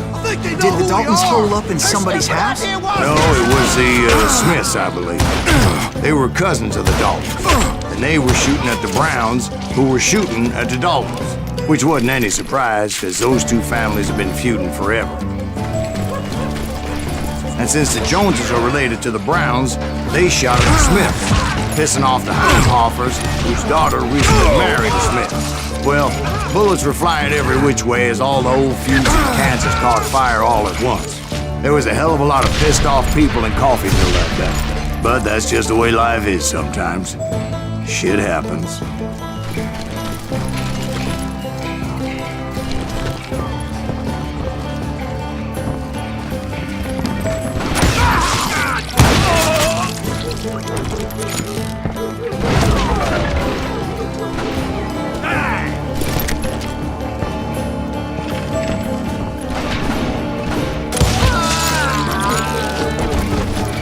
The Dalton boys knew I would never give up.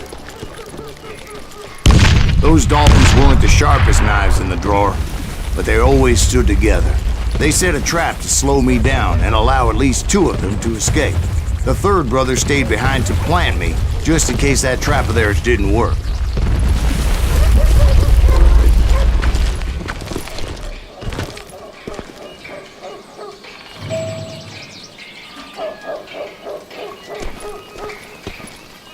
It was Emmett, the youngest, and he decided to stand his ground and face me down. I ain't afraid of you, Silas Greaves. This is where it ends for you. He was determined to protect his brothers. I understood how he felt. Taking me on all by his lonesome wasn't exactly a recipe for a long life. Oh, dog.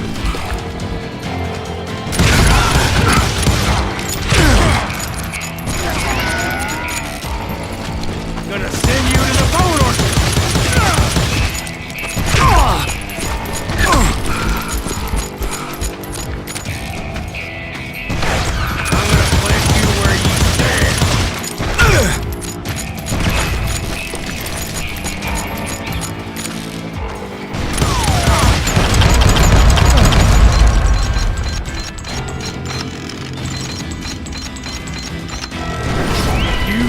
with the wrong damn dog.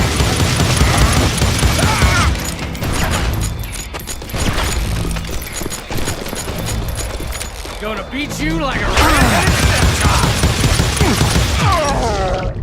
But Emmett Dalton survived the robbery in Coffeeville. He's the only Dalton who did. They say he was shot 23 times. Well, Dwight, who do you think put all those damn holes in him?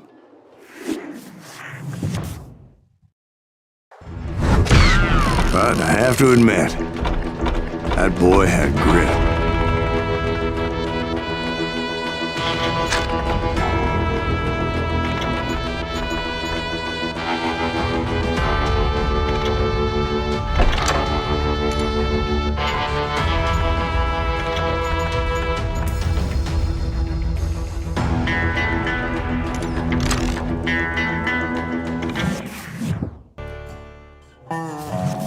We'll get those suckers! It took me a couple of days to track the Daltons down. Thank can't get away with this! And in that time, a whole posse of local vigilantes offered to lend a hand. We'll track him to the ends of the earth. They seemed as determined as me to find those outlaws. But as we headed into those swamps, it was like I had my own private army. There was no way those boys were getting away this time.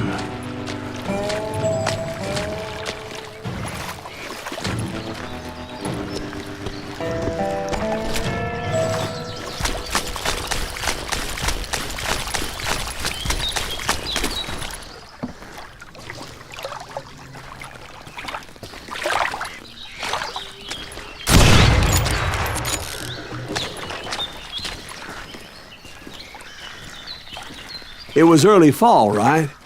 Beautiful time of year. At least you had the weather on your side. Not by my recollection. It was damp and foggy as hell. It was tough to stay on a true course, so we kept an eye out for landmarks.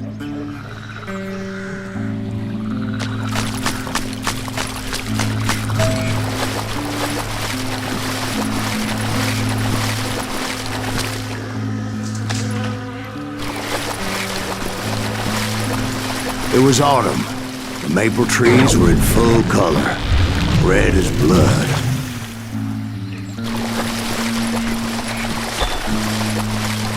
The rains that year were torrential, so the whole area was flooded. The vigilantes had spread out wide, and pretty soon I couldn't see anybody.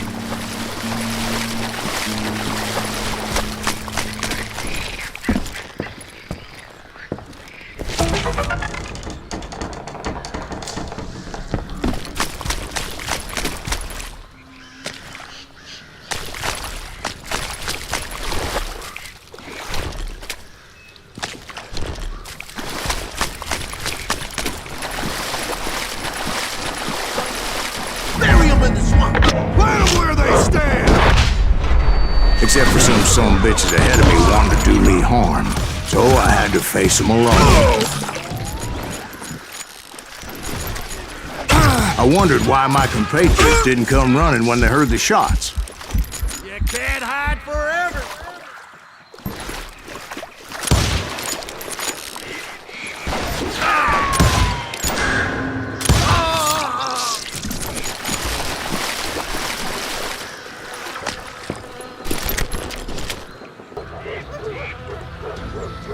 You better hide!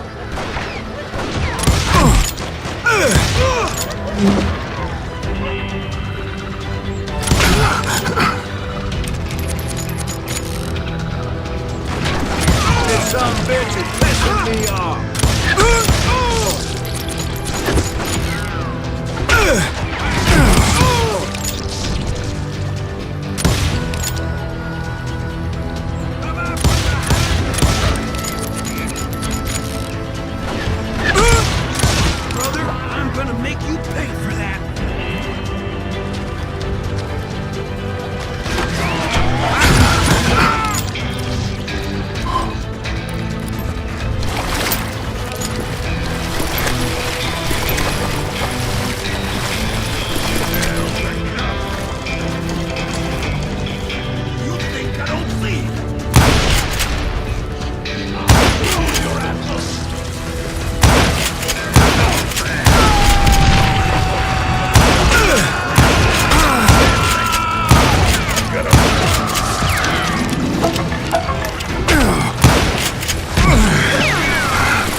Point being, I was under serious attack.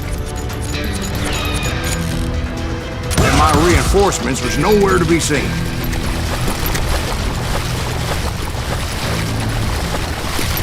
Can't beat us all!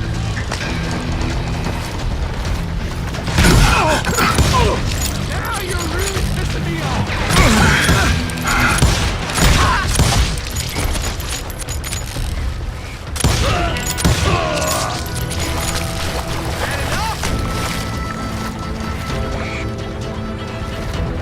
That's it for you!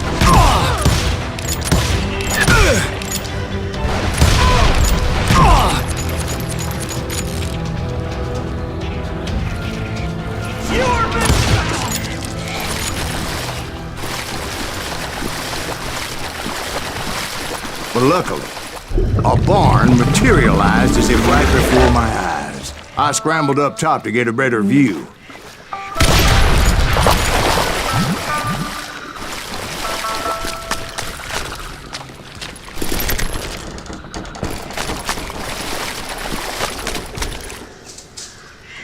But just ended up falling inside. So, how did you get out? The barn doors was open. About right then, I saw some suspicious characters running for the bushes. Of course, I followed them. But that goddamn swamp was like a goddamn maze, and pretty soon I had no goddamn idea where I was.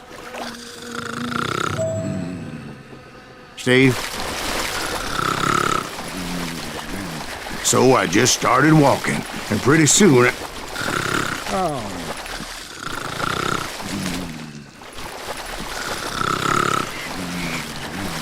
Steve? Steve! Huh? No, I'm listening. Indians surrounded me from all sides.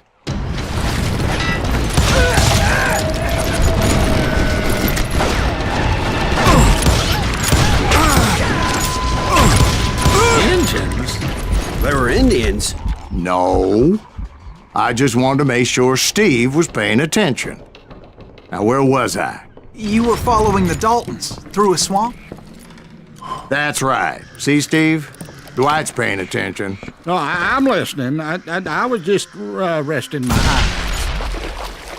So, where was I? The Daltons. Right.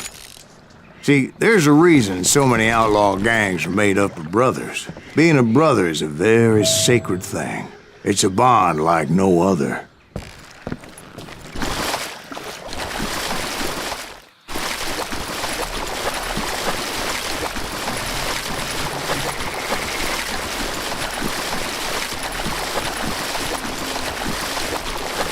Bounty hunter! Stop that, son of a bitch! So did you ever find the damn Daltons? Not yet, but I did find a few of their cousins. You Kansans breed like rabbits. More Smiths or Heimhoffers or who knows what. But hell, what's more important than family? I bet Ben knows what I'm talking about. Bury him in the swamp!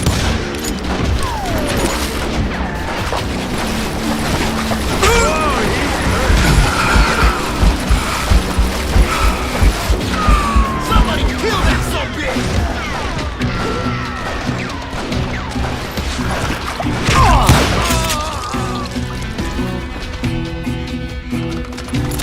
Kill Greaves! I'm gonna bury you in a million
dare you!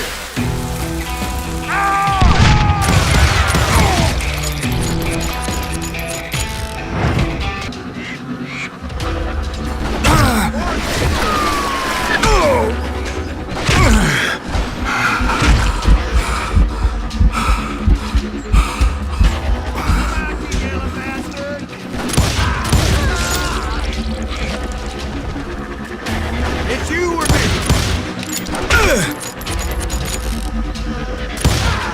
God damn it, the hell!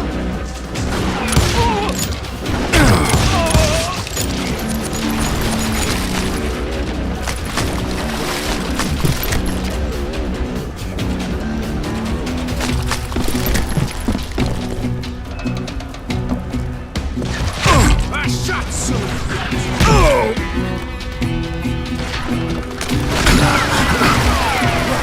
Everything!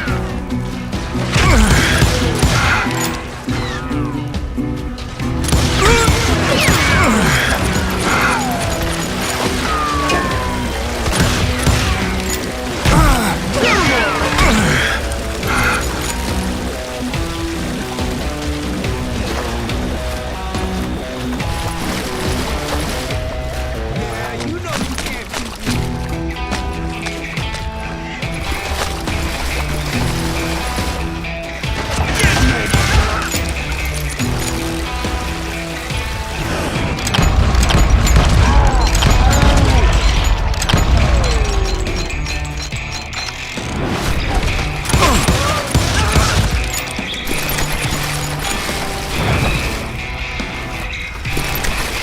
I'm ending you!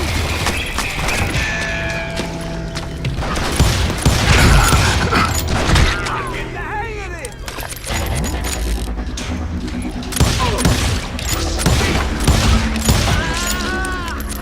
You call down the thunder.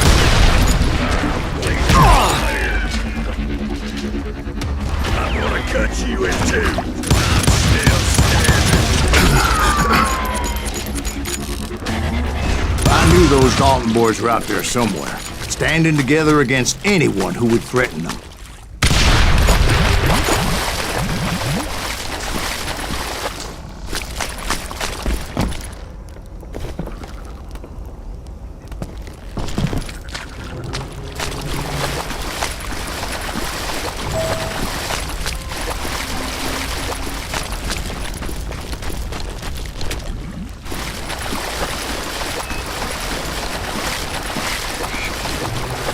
And that's when I saw it. A goddamn steamboat. A steamboat in a swamp? Yeah, Steve, but this wasn't much more than a wreck, really. But how'd a damn steamboat end up in the swamps? Guess it floated off during the flood of '89. Now, was it a stern-wheeler or a side-wheeler? What? Does that really make a difference, Steve? It was a steamboat with a goddamn army on board.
Sounds like you don't give up too easy. That's the kind of man I am, Ben. I set out to do something. I do it. Surrender just ain't in my nature. Plus, I'm stubborn as hell.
Right about then, much to my relief, the vigilantes finally arrived. Their leader motioned at a cabin in the middle of the top deck, pointing me directly at the Daltons. I finally had them, after months of dogged pursuit. It turned out that they had me. Take him out!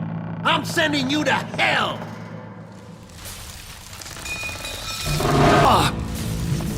But finding my way out of a burning labyrinth proved to be quite a challenge. It was a riverboat, right? I mean, it's not like it was a goddamn ocean liner. Well, yeah, but I was in Did a you fight. hear about that ship that's gonna launch next year? Largest one in the world.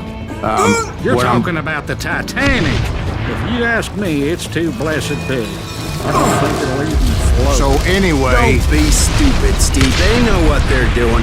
They say that the Titanic is unsinkable. oh God. But getting back to that steamboat, how did you get off it, Mr. Breeze? I took in a lot of smoke that day, so I admit my recollection might be a bit hazy. But somehow I managed to finally disembark. I was coughing up smoke and pretty damn pissed. I was done playing games with those boys.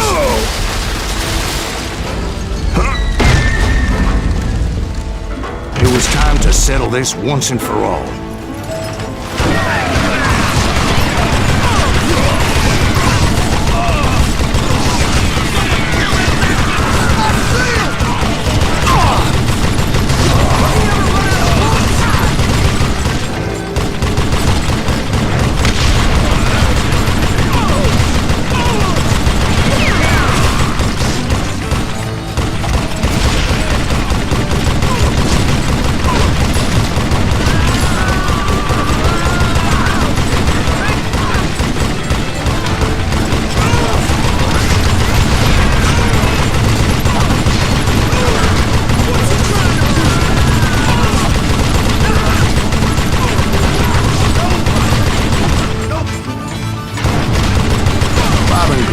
About to come at me one at a time. They were in this together.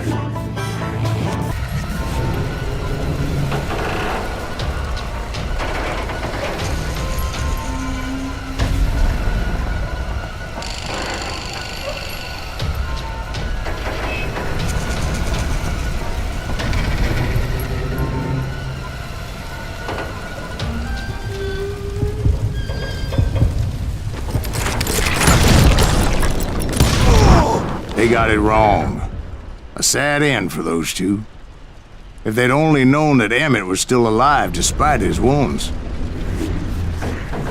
Paroled 14 years later, he moved to California and sold real estate and lived off the legend of that fateful day.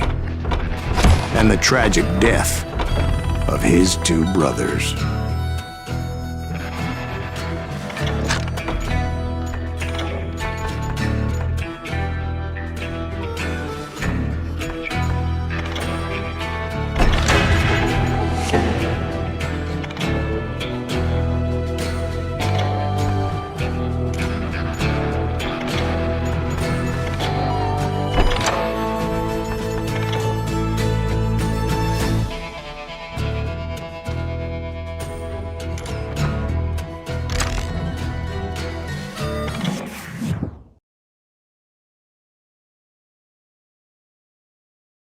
My own brothers died tragically as well, truth be told.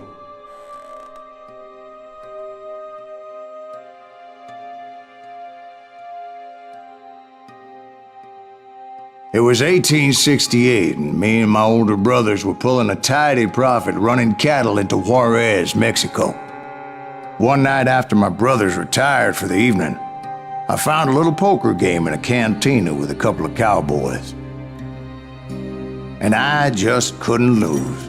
I even won an old Spanish coin that had to be 100 years old. Well, I was mighty pleased with myself the next morning as my brothers and I rode for Texas. But before we crossed the border, those cowboys caught up with us. It was Johnny Ringo, Roscoe Bob Bryant, and another asshole named Jim. They wanted their money back and everything else we had, including our lives, as those boys didn't want us coming for them later. Bob put that old Spanish coin in my mouth and said, "I won't have it said that I left you with nothing, boy." Well, those horses bolted, and there we hung as those bastards rode away. The branch finally snapped under the weight of the three of us, but being my older brothers were bigger and heavier, they were already dead. And right then I swore to myself that I would avenge them.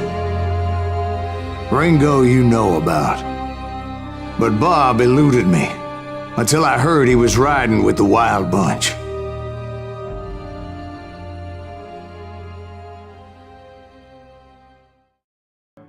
I'd been on their trail for months, ever since they left their hideout in the Bighorn Mountains. Led by Butch Cassidy, they were a loose association of outlaws who robbed banks and trains from Colorado to Montana. Among them was the Sundance Kid, and that murderous hombre I was tracking, Roscoe Bob Bryant. Were you a part of that giant Pinkerton posse after the Wild Bunch? No, boy. A circus like that would have slowed me down. Besides, I wanted Bryant all to myself. I'd heard about a large shipment of gold being transported to Wilcox, Wyoming on the Overland Flyer. I figured the Wild Bunch would likely hit such a treasure, and by God, I figured right. They blew the bridge with the intention of forcing the train to stop. Well, I assumed the Wild Bunch was likely in the still intact part of the train high above, so I had no choice but to make my way up through the passenger cars dangling down. I was determined to make that sumbitch Bob pay for what he did to my brothers.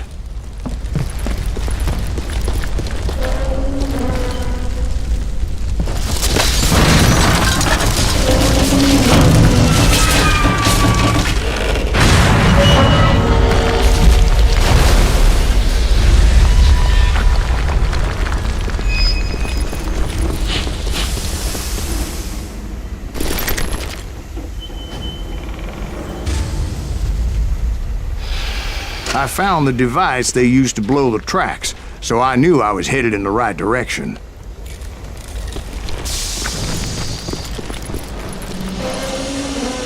My ears are still ringing from blowing up that bridge.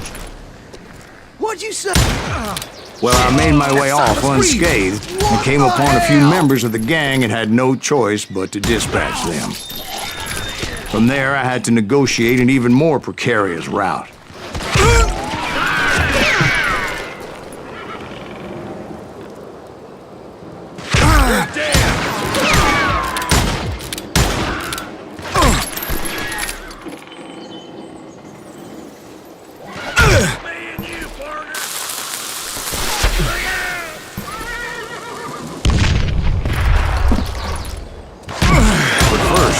I would need to get my ass out of there.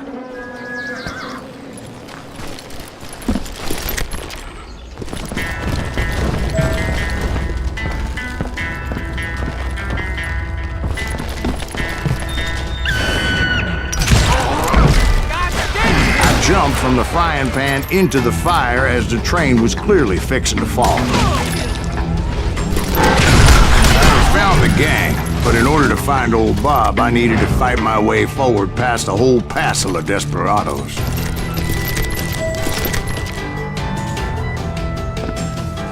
Outside, inside, any way I could, I made my way towards my prey.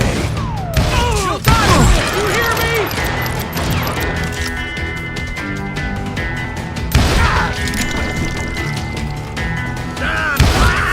Well, what about the passengers? It was mostly a freight train, as I recall.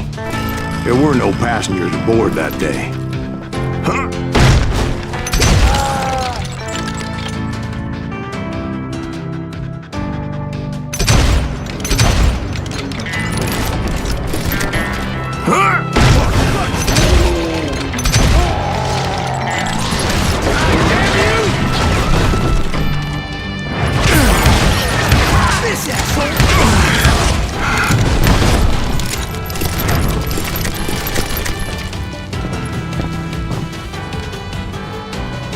As I mentioned before, I am not fond of heights. But I was too busy dodging bullets to worry about falling to my death. Odds were I was likely to die that day anyway. So I was determined to take down as many of those bastards as I could.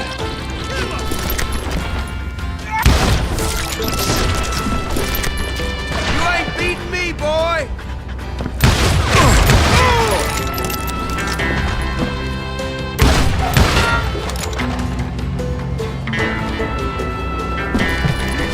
At times, it was like shooting ducks in a shooting gallery.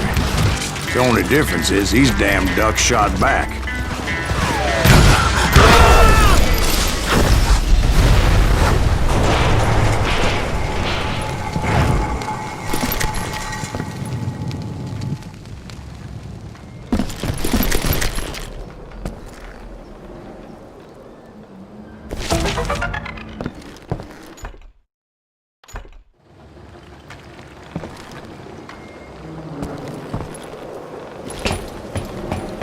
I kept hoping the law would show up and give me a You hand. mean like that giant Pinkerton posse that I read about?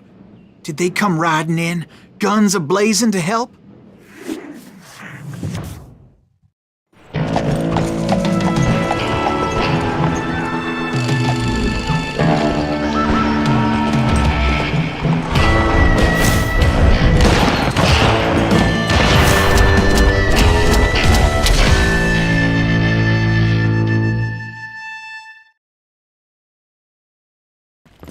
Help? From the Pinkertons? No, son. I had to fight the wild bunch all by my lonesome, as usual. Who the hell is that? He's out of here! Leave that son of a bitch! Got cover! Retreat! Retreat!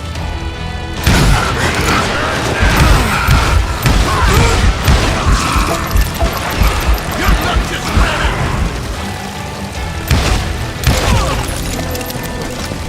He's killing everybody! Now you're dead. He'll kill us all! Just shoot him!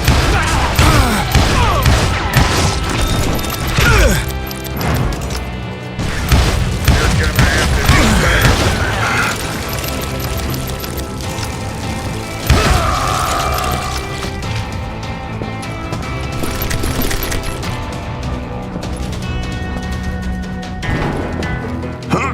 Good fortune, boy!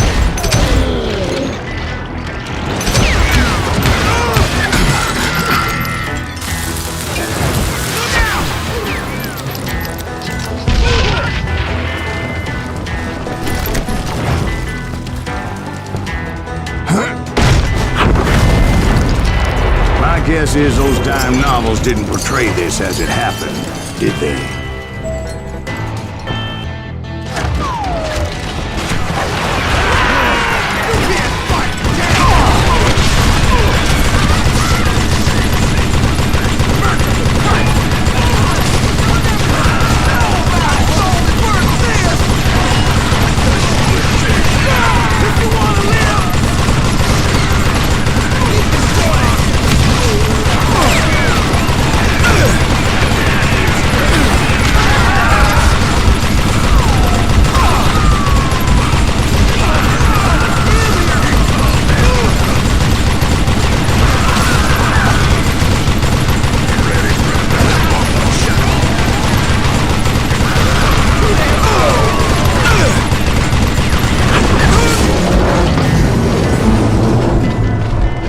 Once I silenced all those guns, I went searching for my nemesis, determined to finally have my justice. But the only survivor who welcomed me was George Flat-Nosed Curry. Who was he?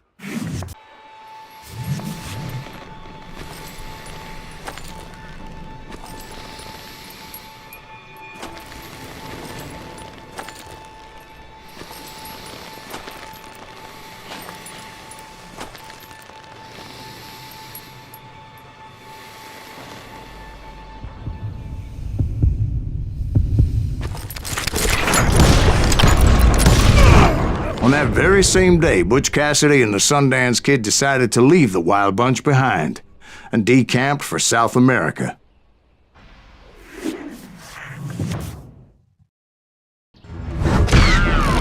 They ended up living down there for many years, but I'm sure you already know all about that.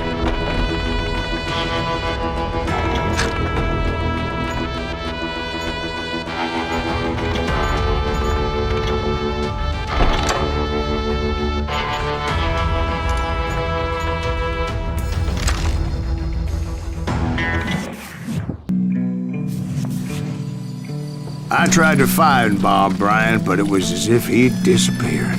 Sometime later, I heard the Wild Bunch was back together. Kid Curry escaped from jail, and now he was running the whole shebang. So I took to their trail, as I was still in pursuit of my brother's killer and hoped that he was back with him. That Kid Curry's kinda crazy, ain't he? Don't let him hear you saying that. Anyways, I tracked those boys to a camp right outside Parachute, Colorado. Who's shooting? We're under fire!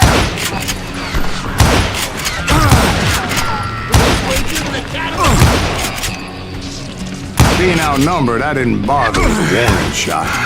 I just started taking those bastards down.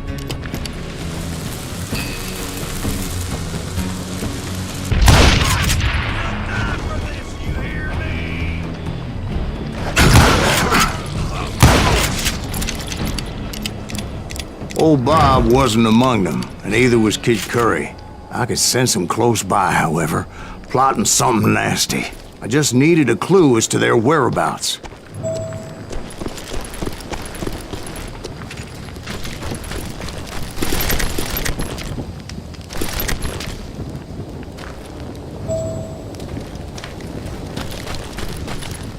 And I found one. A map with their bold plan clearly marked. This time they were fixing to blow up a train trestle, property of the Union Pacific.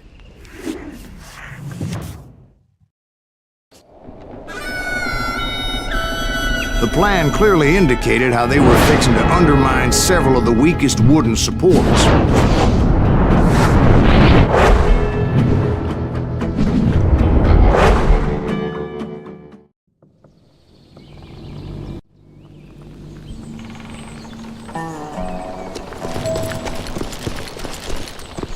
Kid Curry was considered the wildest of the Wild Bunch. It was said that he fathered 85 bastard children, though some say it was only 5.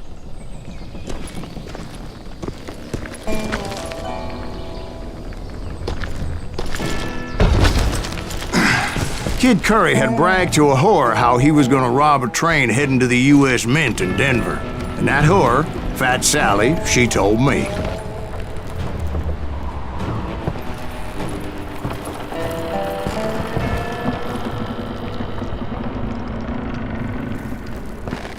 The bridge was rigged with dynamite, so I decided I'd best be careful confronting those bastards. A moment later, I saw a ladder that somehow had escaped my attention. Don't you blow us up now. Don't worry, I know what I'm doing.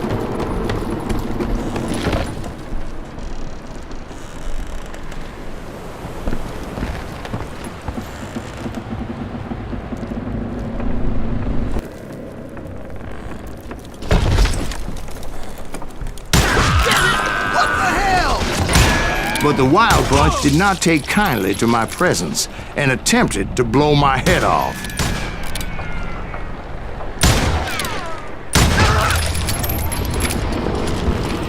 It appeared the kid had found a number of new recruits to bolster their ranks. Guess there's always desperate men willing to trade their lives for stolen treasure. What happened next? Well, having removed the first bundle of dynamite, I decided I might as well remove the other one.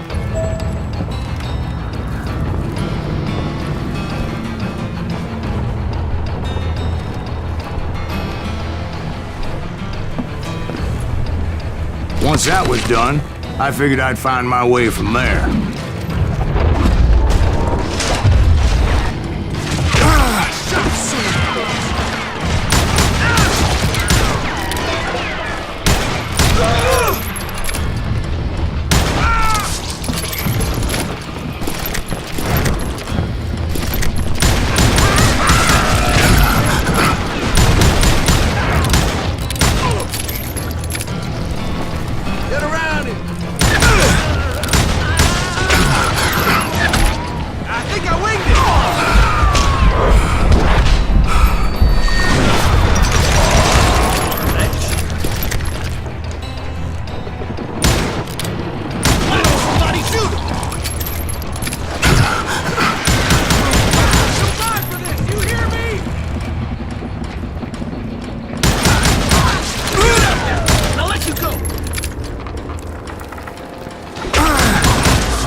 So, what happened then?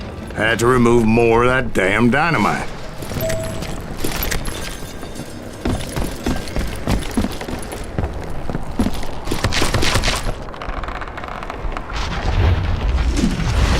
It must have been terrifying trying to make your way across. I was sweating it a bit, but then I noticed a footbridge tied up on high, so I shot the rope.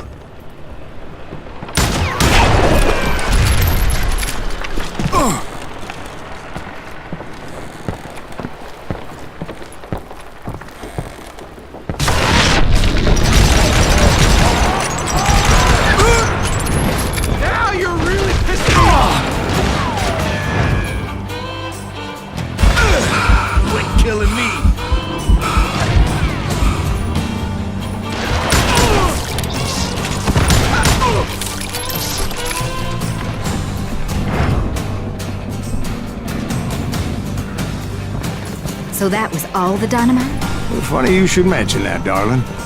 As actually, there was a fourth charge impeding my progress. Once I removed it, my path was pretty clear.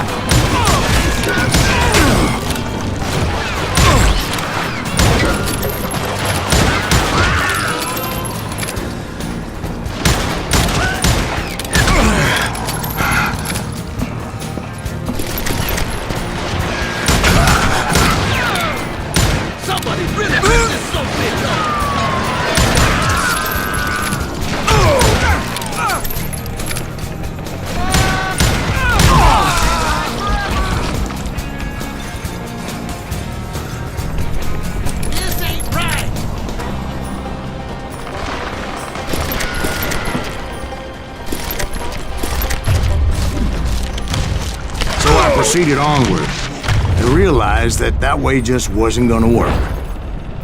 I needed an alternate path forward.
Luckily, I found a cave, and as I made my way back to the bridge, I saw something that concerned me.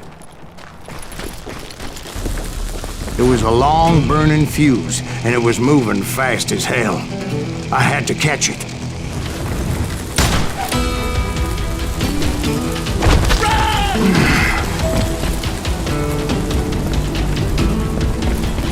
The burning fuse was so damn quick, I had to run like the wind. I almost had it, but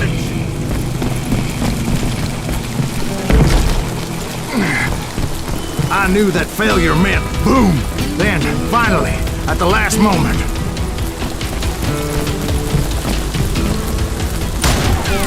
Whew. Of course, I was successful, or clearly I wouldn't be talking to you folks here today. Naturally, I removed the last dynamite charge. Well, it was a touching reunion.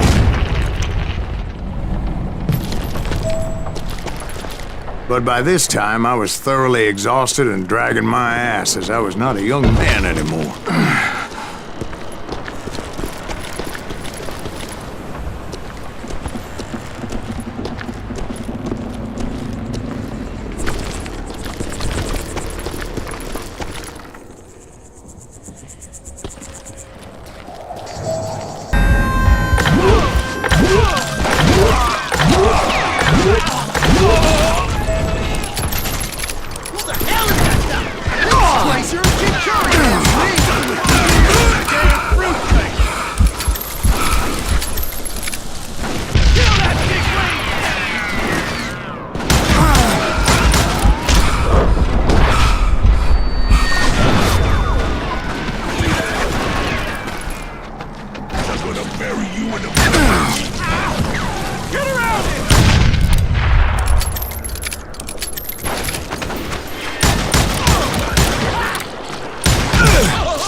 Just when I thought things couldn't get worse, Kid Curry opened up on me with a goddamn Gatling gun. It was hidden in this tunnel and pretty well shielded.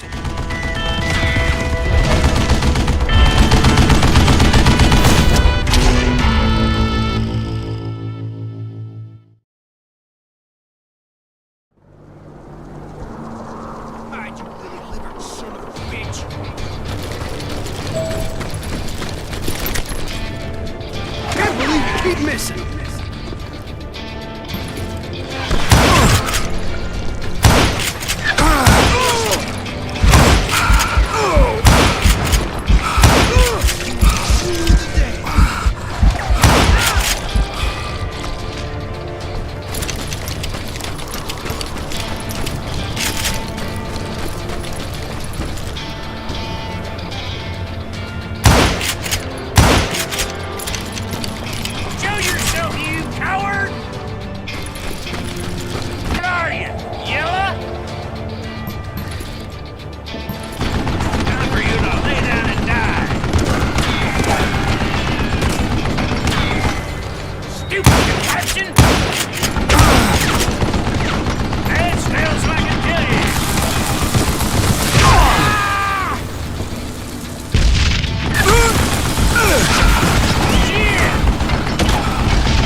that tunnel down.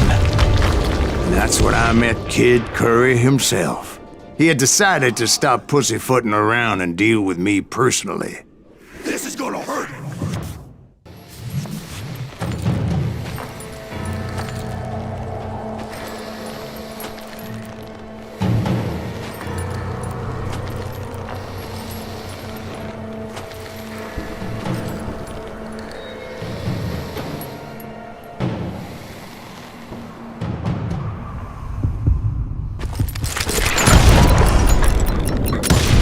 Fast as he was, I was just a bit faster.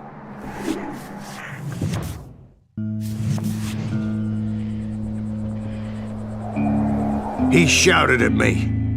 Is that what this is about? Bob went with Butch and Sundance to South America. You ain't never finding him.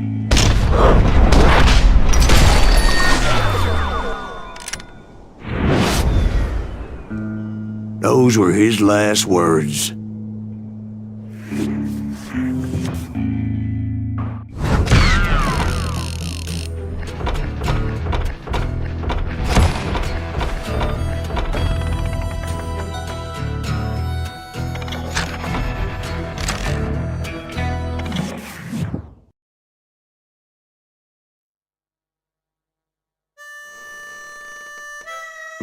So, Bob Bryant got away? I knew I'd never find him in South America. What about the other killer? Yeah, you kinda glossed over that one. Well, I found Jim not long after my showdown with Ringo. At the time, he was riding with the James Younger gang. Did I neglect to mention that?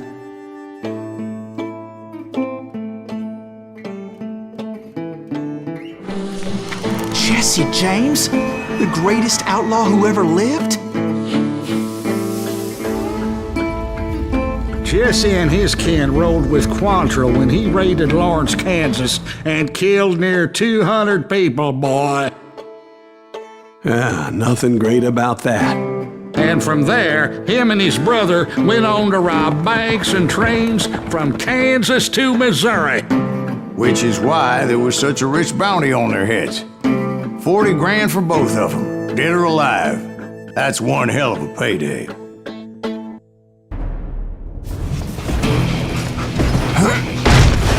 I confronted them as they were robbing a train. Bullets were flying at me from every which way. But I knew I'd have to fight my way forward if I was gonna find this Jim.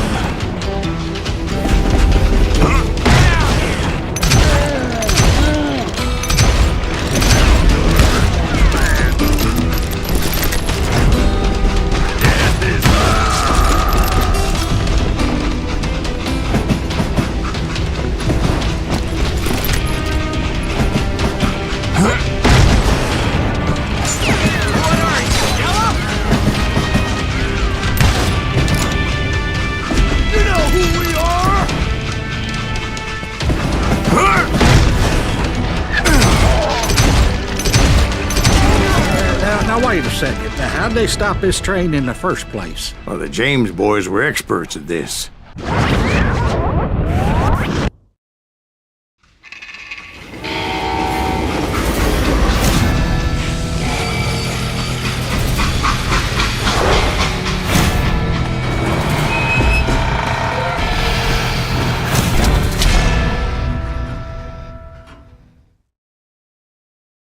They hopped a freight train having heard there was a big payroll in the express safe. So, I hopped the same train.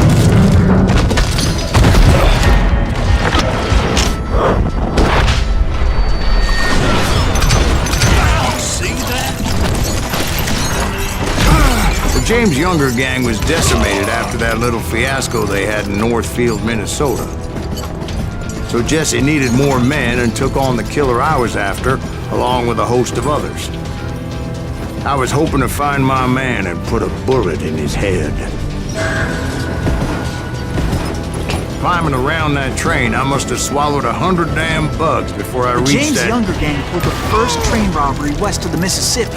It sounds like you hold them in high regard. Everyone knows they were the most famous outlaw gang ever. And you took them all on by your lonesome. Again, I'm finding this all a little hard to swallow, friend. Well, maybe you need to wash it down with some whiskey. By the way, did I mention that that train was flying down those tracks like a bat out of hell?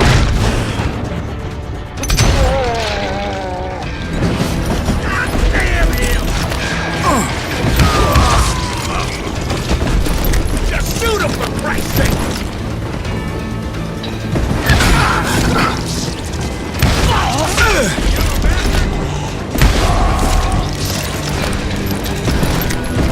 Timed up.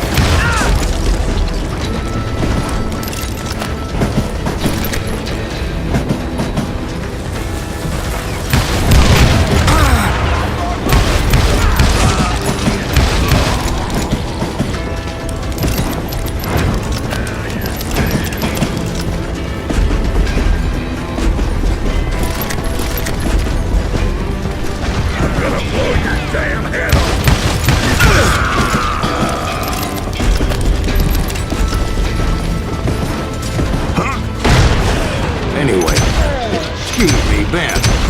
Where would I find the gentleman's facilities? Suddenly I have an urgent need to drain my one-eyed snake. Well, I've had more than a few drinks, and I've been sitting here for quite a spell. Right through there. Let me show you.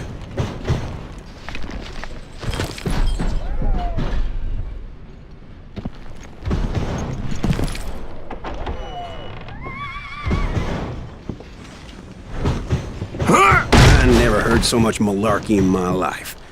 You think he's bullshitting us? You don't think he's Silas Greaves? I think he's just some old drunk looking for some free liquor.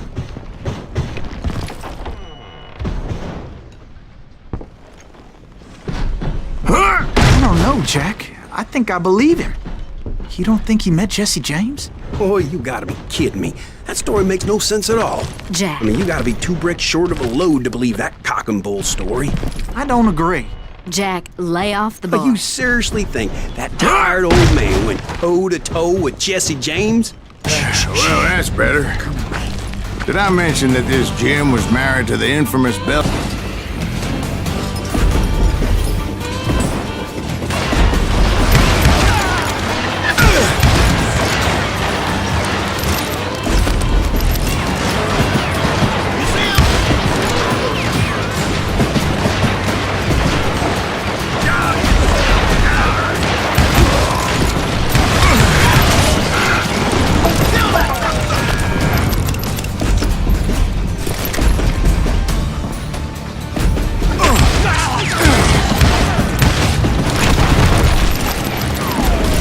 You don't want to mess with us! Get out here, you coward! You can't fight James, gang!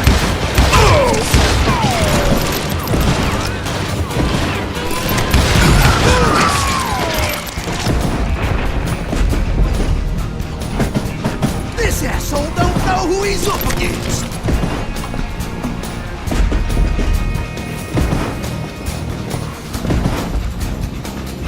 Die, you bastard!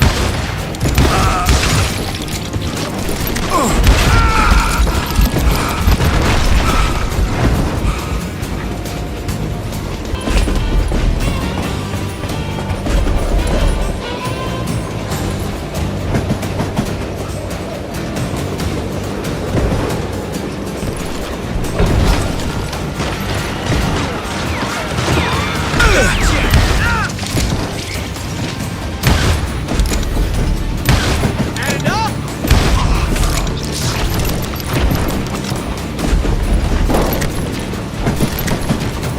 Kill that missing!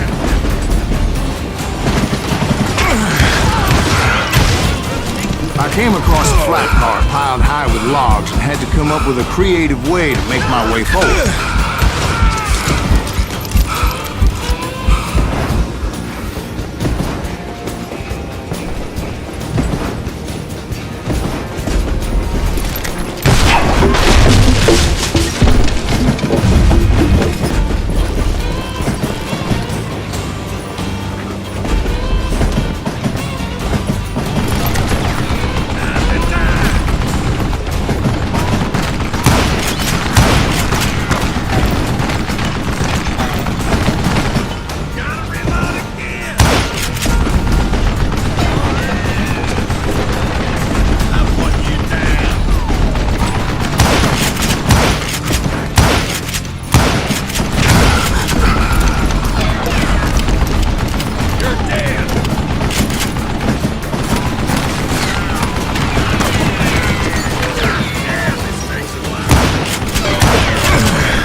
I was looking for Jim and shooting any son of a bitch stupid enough to get in my way. And that included Jesse James himself.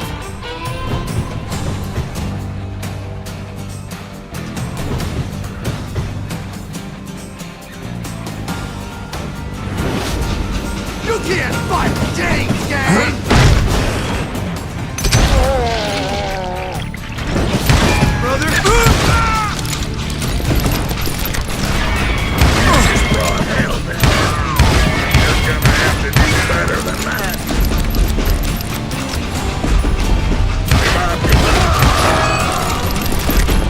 There sure were a lot of men determined to die that day. I think he's scared.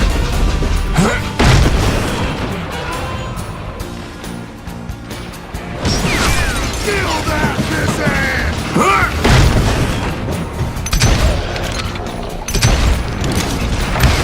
One sorry son of a bitch.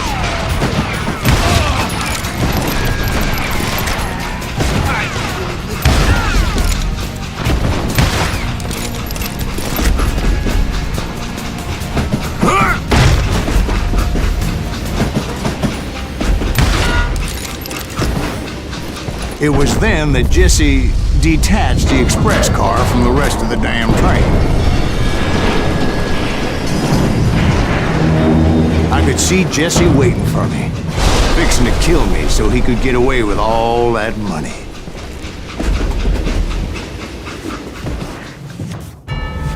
You had a showdown with Jesse James?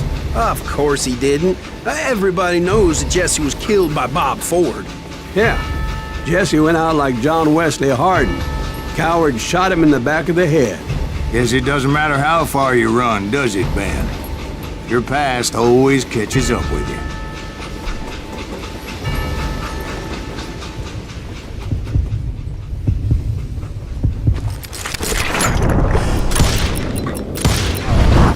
Yeah, I didn't kill Jesse James. Just wounded him bad enough to convince him to hang up his guns. What about that Jim fella? What happened to him? I figure he was up front with a gun to the engineer's head. That bastard slipped away again. I'll tell you how I got him. But first I need to wet my whistle.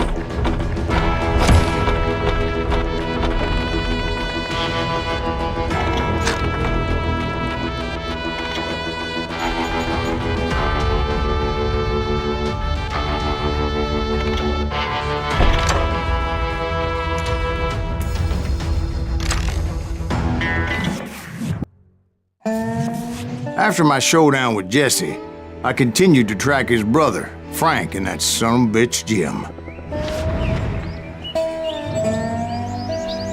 I followed those bastards into the high mountains as they were going to ground. What mountains would that be? Somewhere in the Ozarks, I believe. The perfect place to hide out from the authorities. In fact, before I could find them, some Indians who fled the res and were hiding out from the military found me first. They probably thought I was a cavalry scout and didn't want me telling the military where they were. Indians? Yeah, they could have been Cheyenne, but there was all sorts of renegades roaming the landscape back then.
Hey, how about another whiskey, Ben? Nothing better to soothe the troubled soul.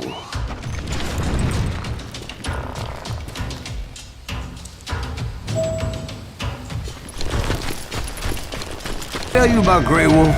Yes, sir. I did. Ah, of course I did. In fact, I could still remember that old medicine man's words to me. Jesus Christ, we're back to that again? You carry great darkness in your heart. It will claim your soul. You will come to this place again and kill many more men.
Darkness will grow until it consumes everything you are.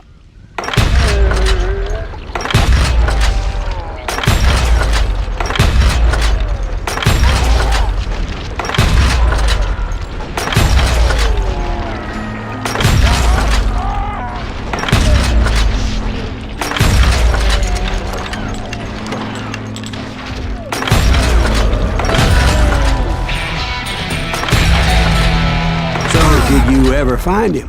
Who? The man you are after. Let me ask you something, Ben. You ever think about death? Mr. Greaves, are you all right? Ooh, death. Oh, death. Won't you spare me over till another year? What is this that I can't see with eyes closed?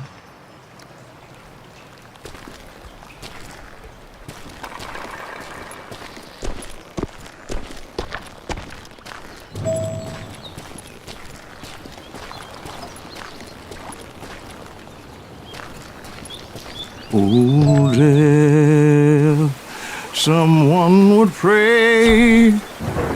Could you wait to call me another day?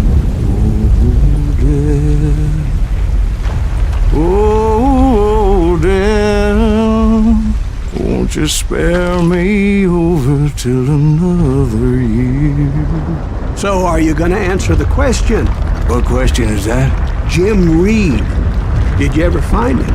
Reed was indeed that son bitch's surname. That's right, Ben.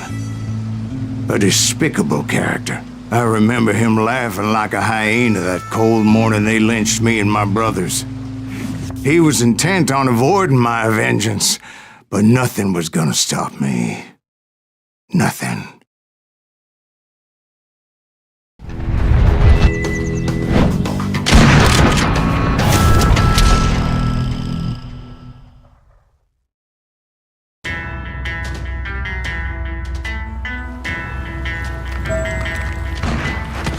finally did track those outlaws down. They had long rifles with scopes and were well positioned to pick off any poor soul who came anywhere close.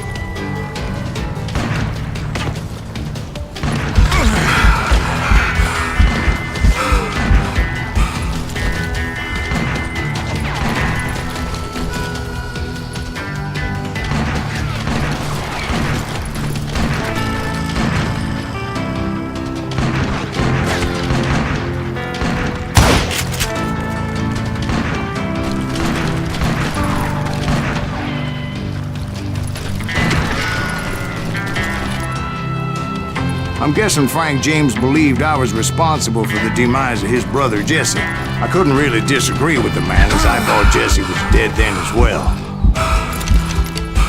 He backed off as I closed in on him, but he was still intent on killing me.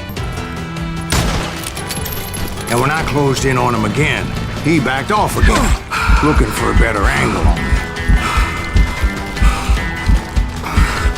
Well, I can't fault Frank for wanting his revenge, as I was there for the same damn reason myself.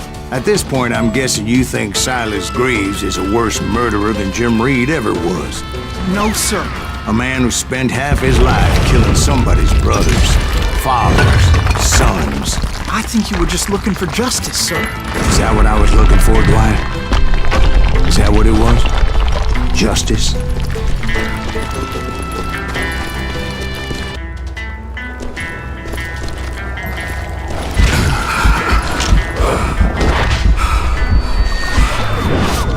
It was a pitched battle that could have gone either way. Luckily, I had some dynamite in my possession. Dynamite? On your person? A few sticks, just in case. It's always good to be prepared. Right. I'm just laying out the facts as I remember them, Jack.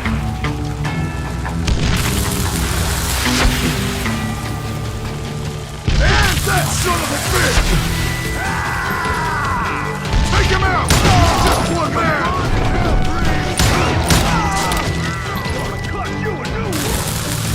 Gonna cut you a new smile!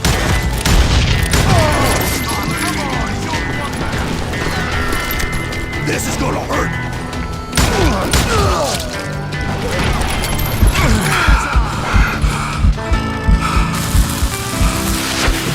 This ain't hide and seek! Put him down! I want that bastard dead! Damn! You ready for a belly full of butt shot?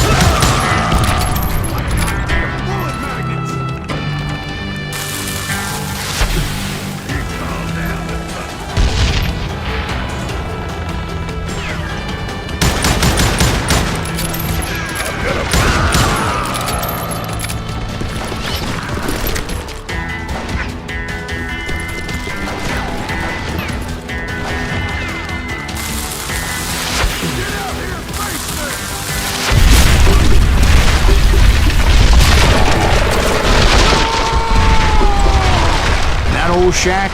Well, it went tumbling right off that cliff. With Frank James still in it? Yes, sir. But Frank James is still alive, living in Missouri, showing folks around the family farm for 25 cents a tour. I didn't say he died in the fall, now did I?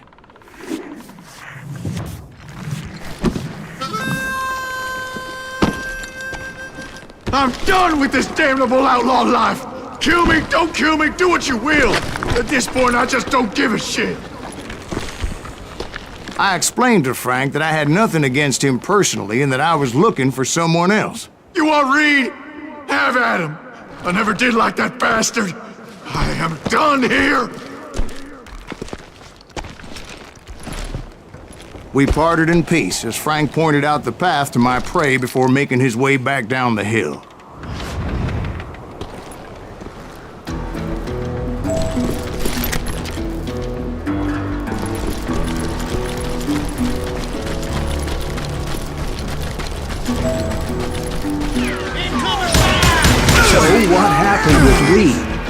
finally found the last of the gang hiding in a nearby cave. First, I had to dispatch the lookouts.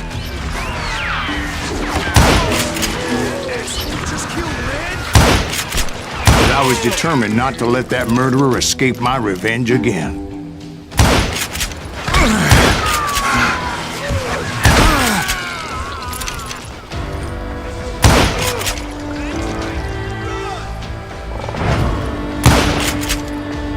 Rather than wander in willy-nilly, I decided it would be better to smoke that sumbitch out. "Hey, Reed!" I shouted. "No wonder you're so ornery. Can't be easy being married to Belle Starr. While you're off providing for the family, she's spreading her legs for every Tom, Dick, and Cole Younger. Not an attractive woman exactly, but very friendly. At least she was to me." Son of a bitch! It was then that the last bunch of bandits jumped out of hiding. Why won't this asshole give up? Would someone please kill him?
Eventually, it was just me and Reed. I had waited a long time to face him down, so I could repay him for what he did to my brothers.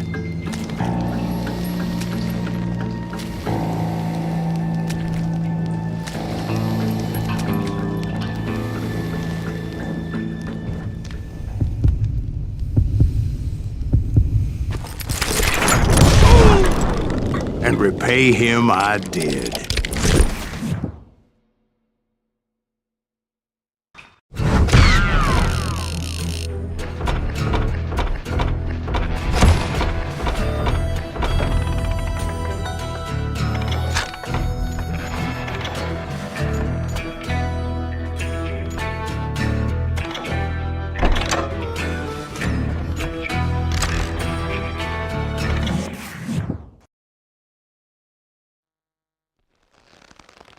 Well, I don't know about you boys, but I'm pretty beat. Well, it's too damn bad you never found that Bob character. Seems a shame he never had to pay. Well, funny thing about that, I did have one more chance at him.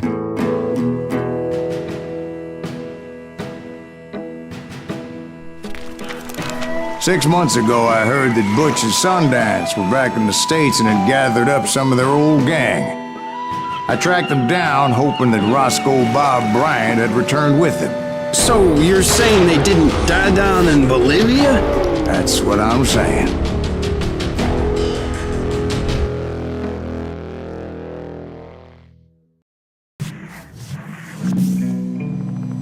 "40 years I had waited to get my hands on the last of my brother's killers. Not even an army of demons could have stopped me now.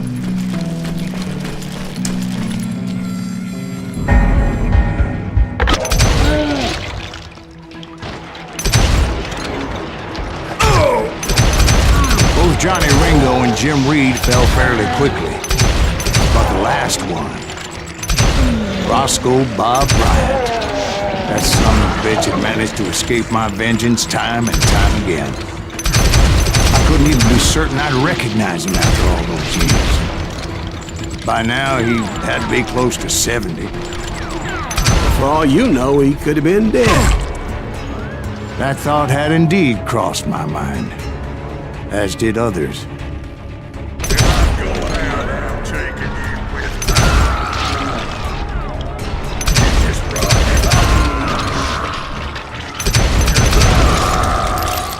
For instance, did my thirst for vengeance turn me into something worse than the man I was after? By this point in my storied career, I had killed more men than Bob Bryant ever had. I was furious as hell at that bastard for making me who I am. A man with no family, no friends, no purpose except shooting Bob Bryant dead.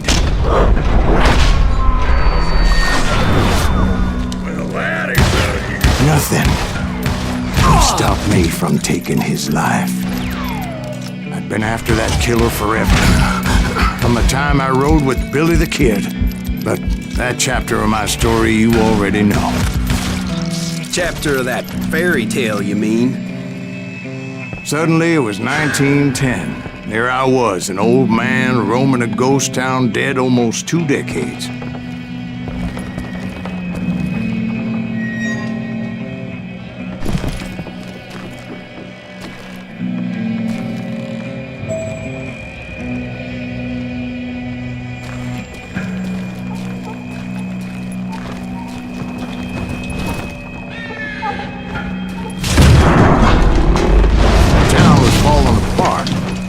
Just like me.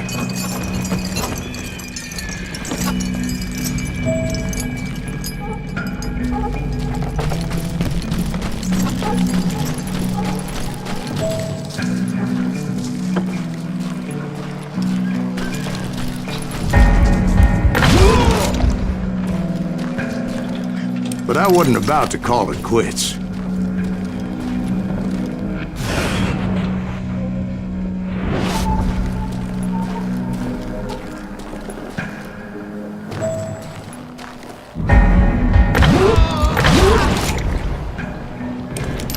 Even though the ghosts of my dead brothers were begging me to end what I started so long ago. Mr. Graves, are you all right? Would you like some water? The Wild Bunch knew I was there. They were after a treasure they had hidden before they fled, buried in the grave of a dead amigo. Some folks think the town is haunted, so they figured there wouldn't be many people poking around. I intended to fill that grave with Bob Bryant's corpse. But like I said, the bandits knew I was on to them. They lured me in and hit me with everything they had. Who the hell is that old man?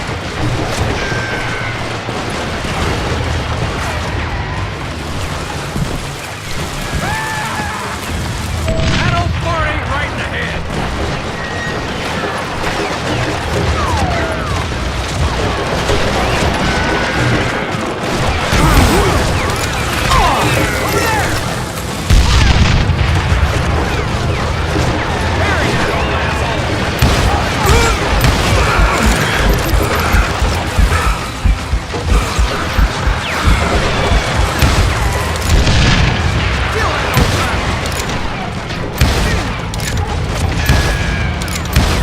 But you obviously prevailed since you're sitting here telling us the tale.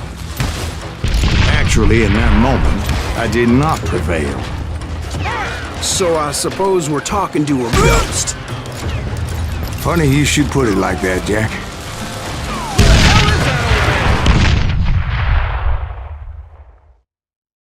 Because when I woke up... From the dead? There was silence all around me.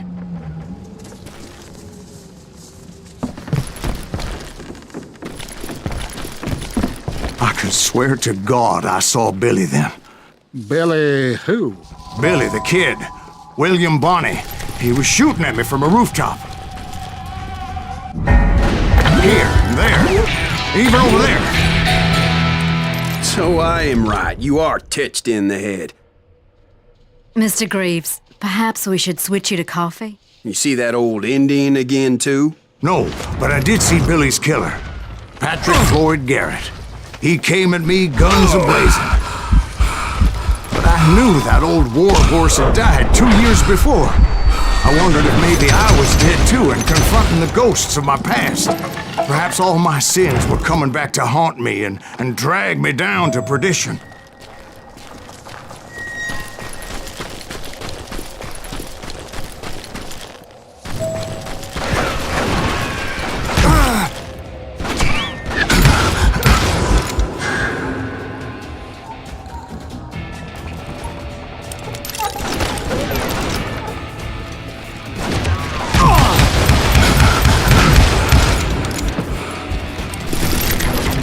I saw Henry Plummer throw dynamite at me.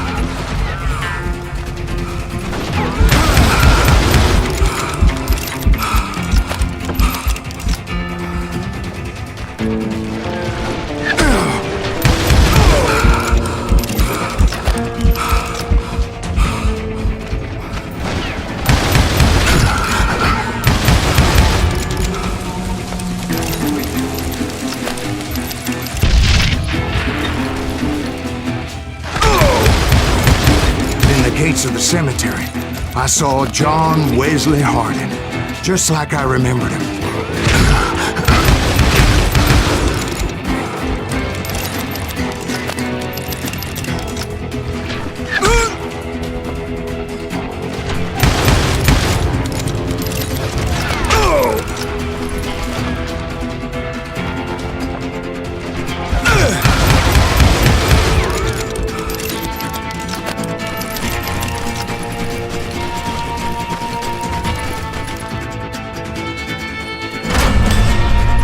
Robert Ollinger appeared with his terrible double-barrel shotgun.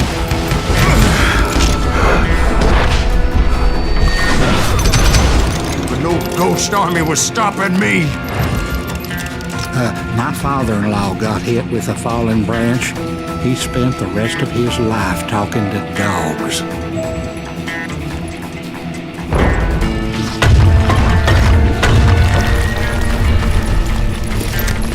Newman Hayes Clanton, William Brocious, John Peters Ringo, they all wanted me dead.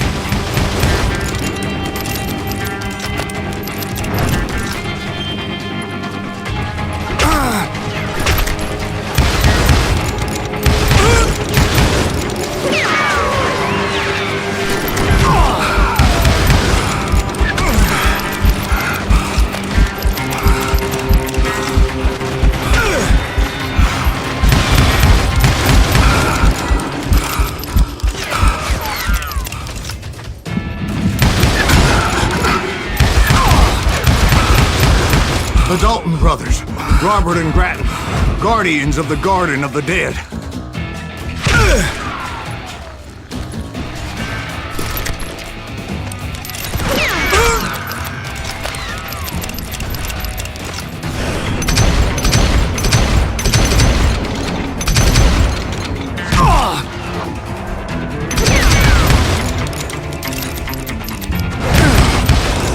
George Curry and Harvey Logan, alias Kid Curry, both thirsty for vengeance from the great beyond.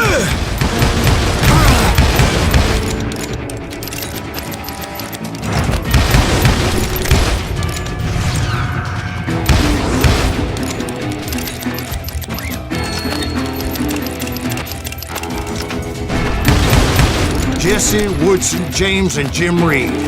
Each one deader than the next. I thought I would go crazy. Thought?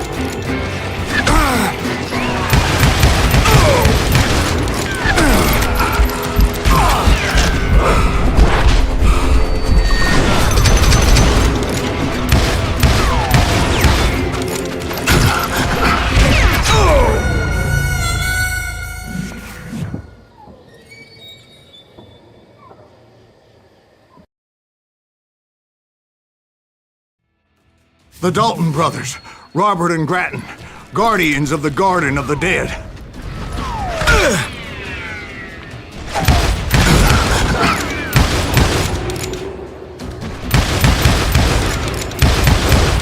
George Curry and Harvey Logan, alias Kid Curry, both thirsty for vengeance from the great beyond.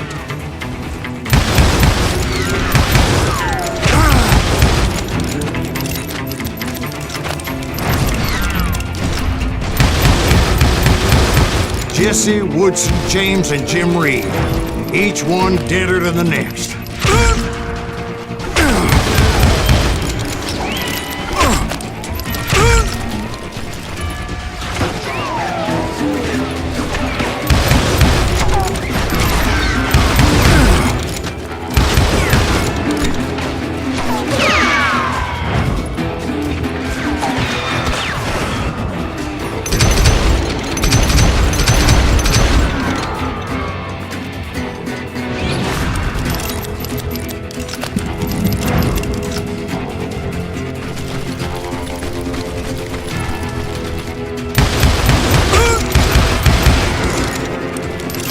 Finally, I saw Harry Alonzo Longabaugh. The Sundance Kid? Like a general leading his legion of the dead. You told us before that you'd see him alive. He was alive.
Then I heard a voice call to me from afar.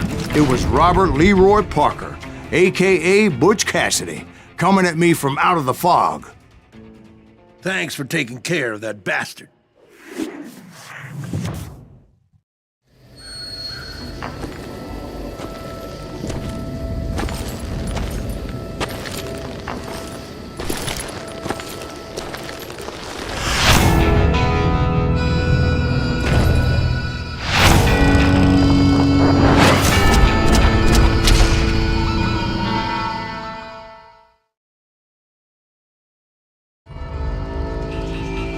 But the kid wasn't quite deceased. Not yet. Takes more than one little bullet to kill the likes of me, partner. Those two looked like they hadn't seen each other for quite a while. Clearly, they were no longer amigos. Shit. I was hoping I wouldn't have to kill you.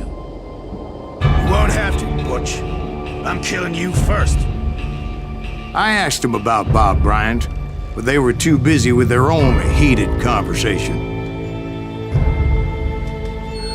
Let me get this shit straight.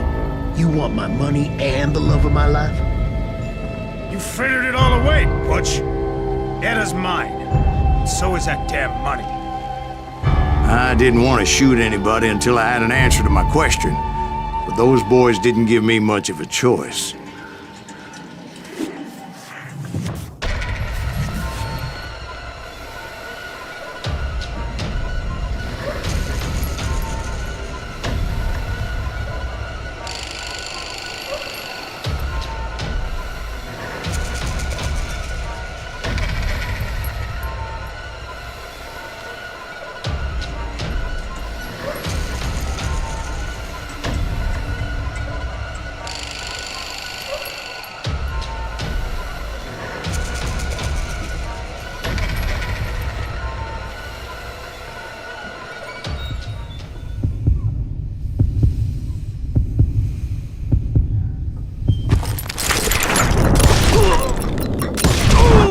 Butch Cassidy and the Sundance Kid died there in that cemetery not 6 months ago.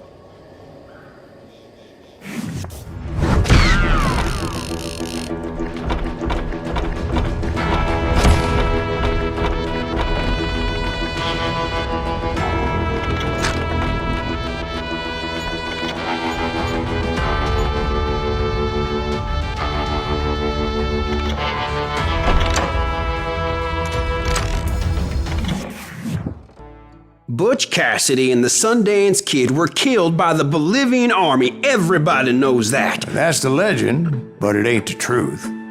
So, you never found Bob? There is no Bob. This old sumbitch ain't even Silas Greaves. Sir, is that true? Have you been pulling our legs this whole time? Well, not the whole time. Oh man, I think you've worn out your welcome here. Maybe you're right, Jack. Maybe it's time to pay. You see, Ben, or should I say Bob, your past always catches up with you. I was a different man back then, crazy. Drinking, I changed my ways, I swear to you. If I could turn back the clock, But you can't, Bob.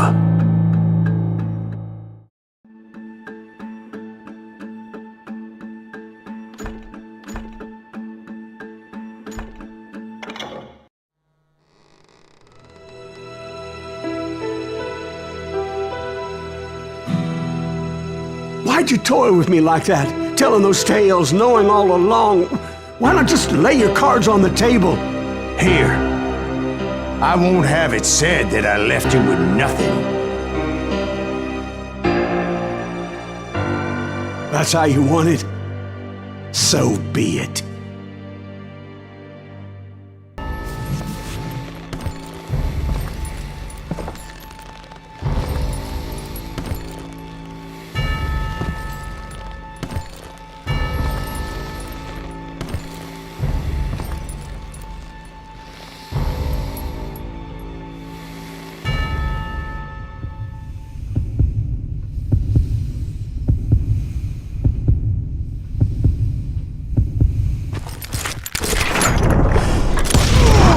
Oh my God! Oh, Jesus!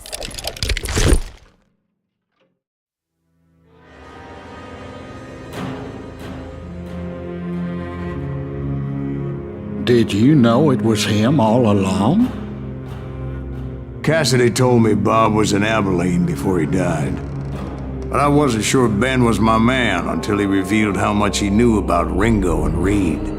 The coin, of course. Well, that was the last nail in that particular coffin. I better go get the sheriff. You okay, boy? You're looking mighty shook up.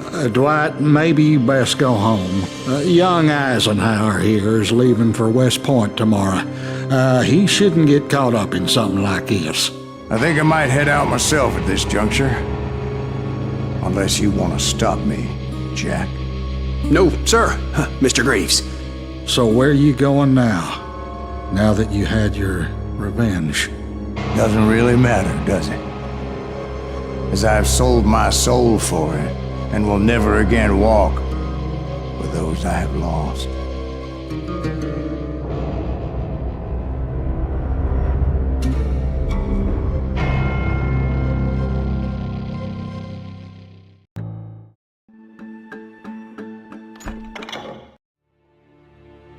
Why'd you toy with me like that? Telling those tales, knowing all along. Why not just lay your cards on the table? Wanted to suss you out, Bob. See what kind of man you turned out to be. Maybe prod you into drawing on me. See, all those years on your trail turned me into a killer. Can't even remember who I was before you tried to murder me. You, on the other hand, walked that very same path in exactly the opposite direction. What do you mean by that? You think your life is worth sparing, Bob? Boy, what's your name again? It's Eisenhower, sir. Dwight Eisenhower. What do you plan to do with your life, Dwight Eisenhower? Tomorrow I'll be leaving for West Point, sir. So, you want to be a soldier? Well, then do it right, son. Don't tear down the world out of anger and spite like I did. You build it up. You do something decent with your life, you hear me? Sir? Yes, sir.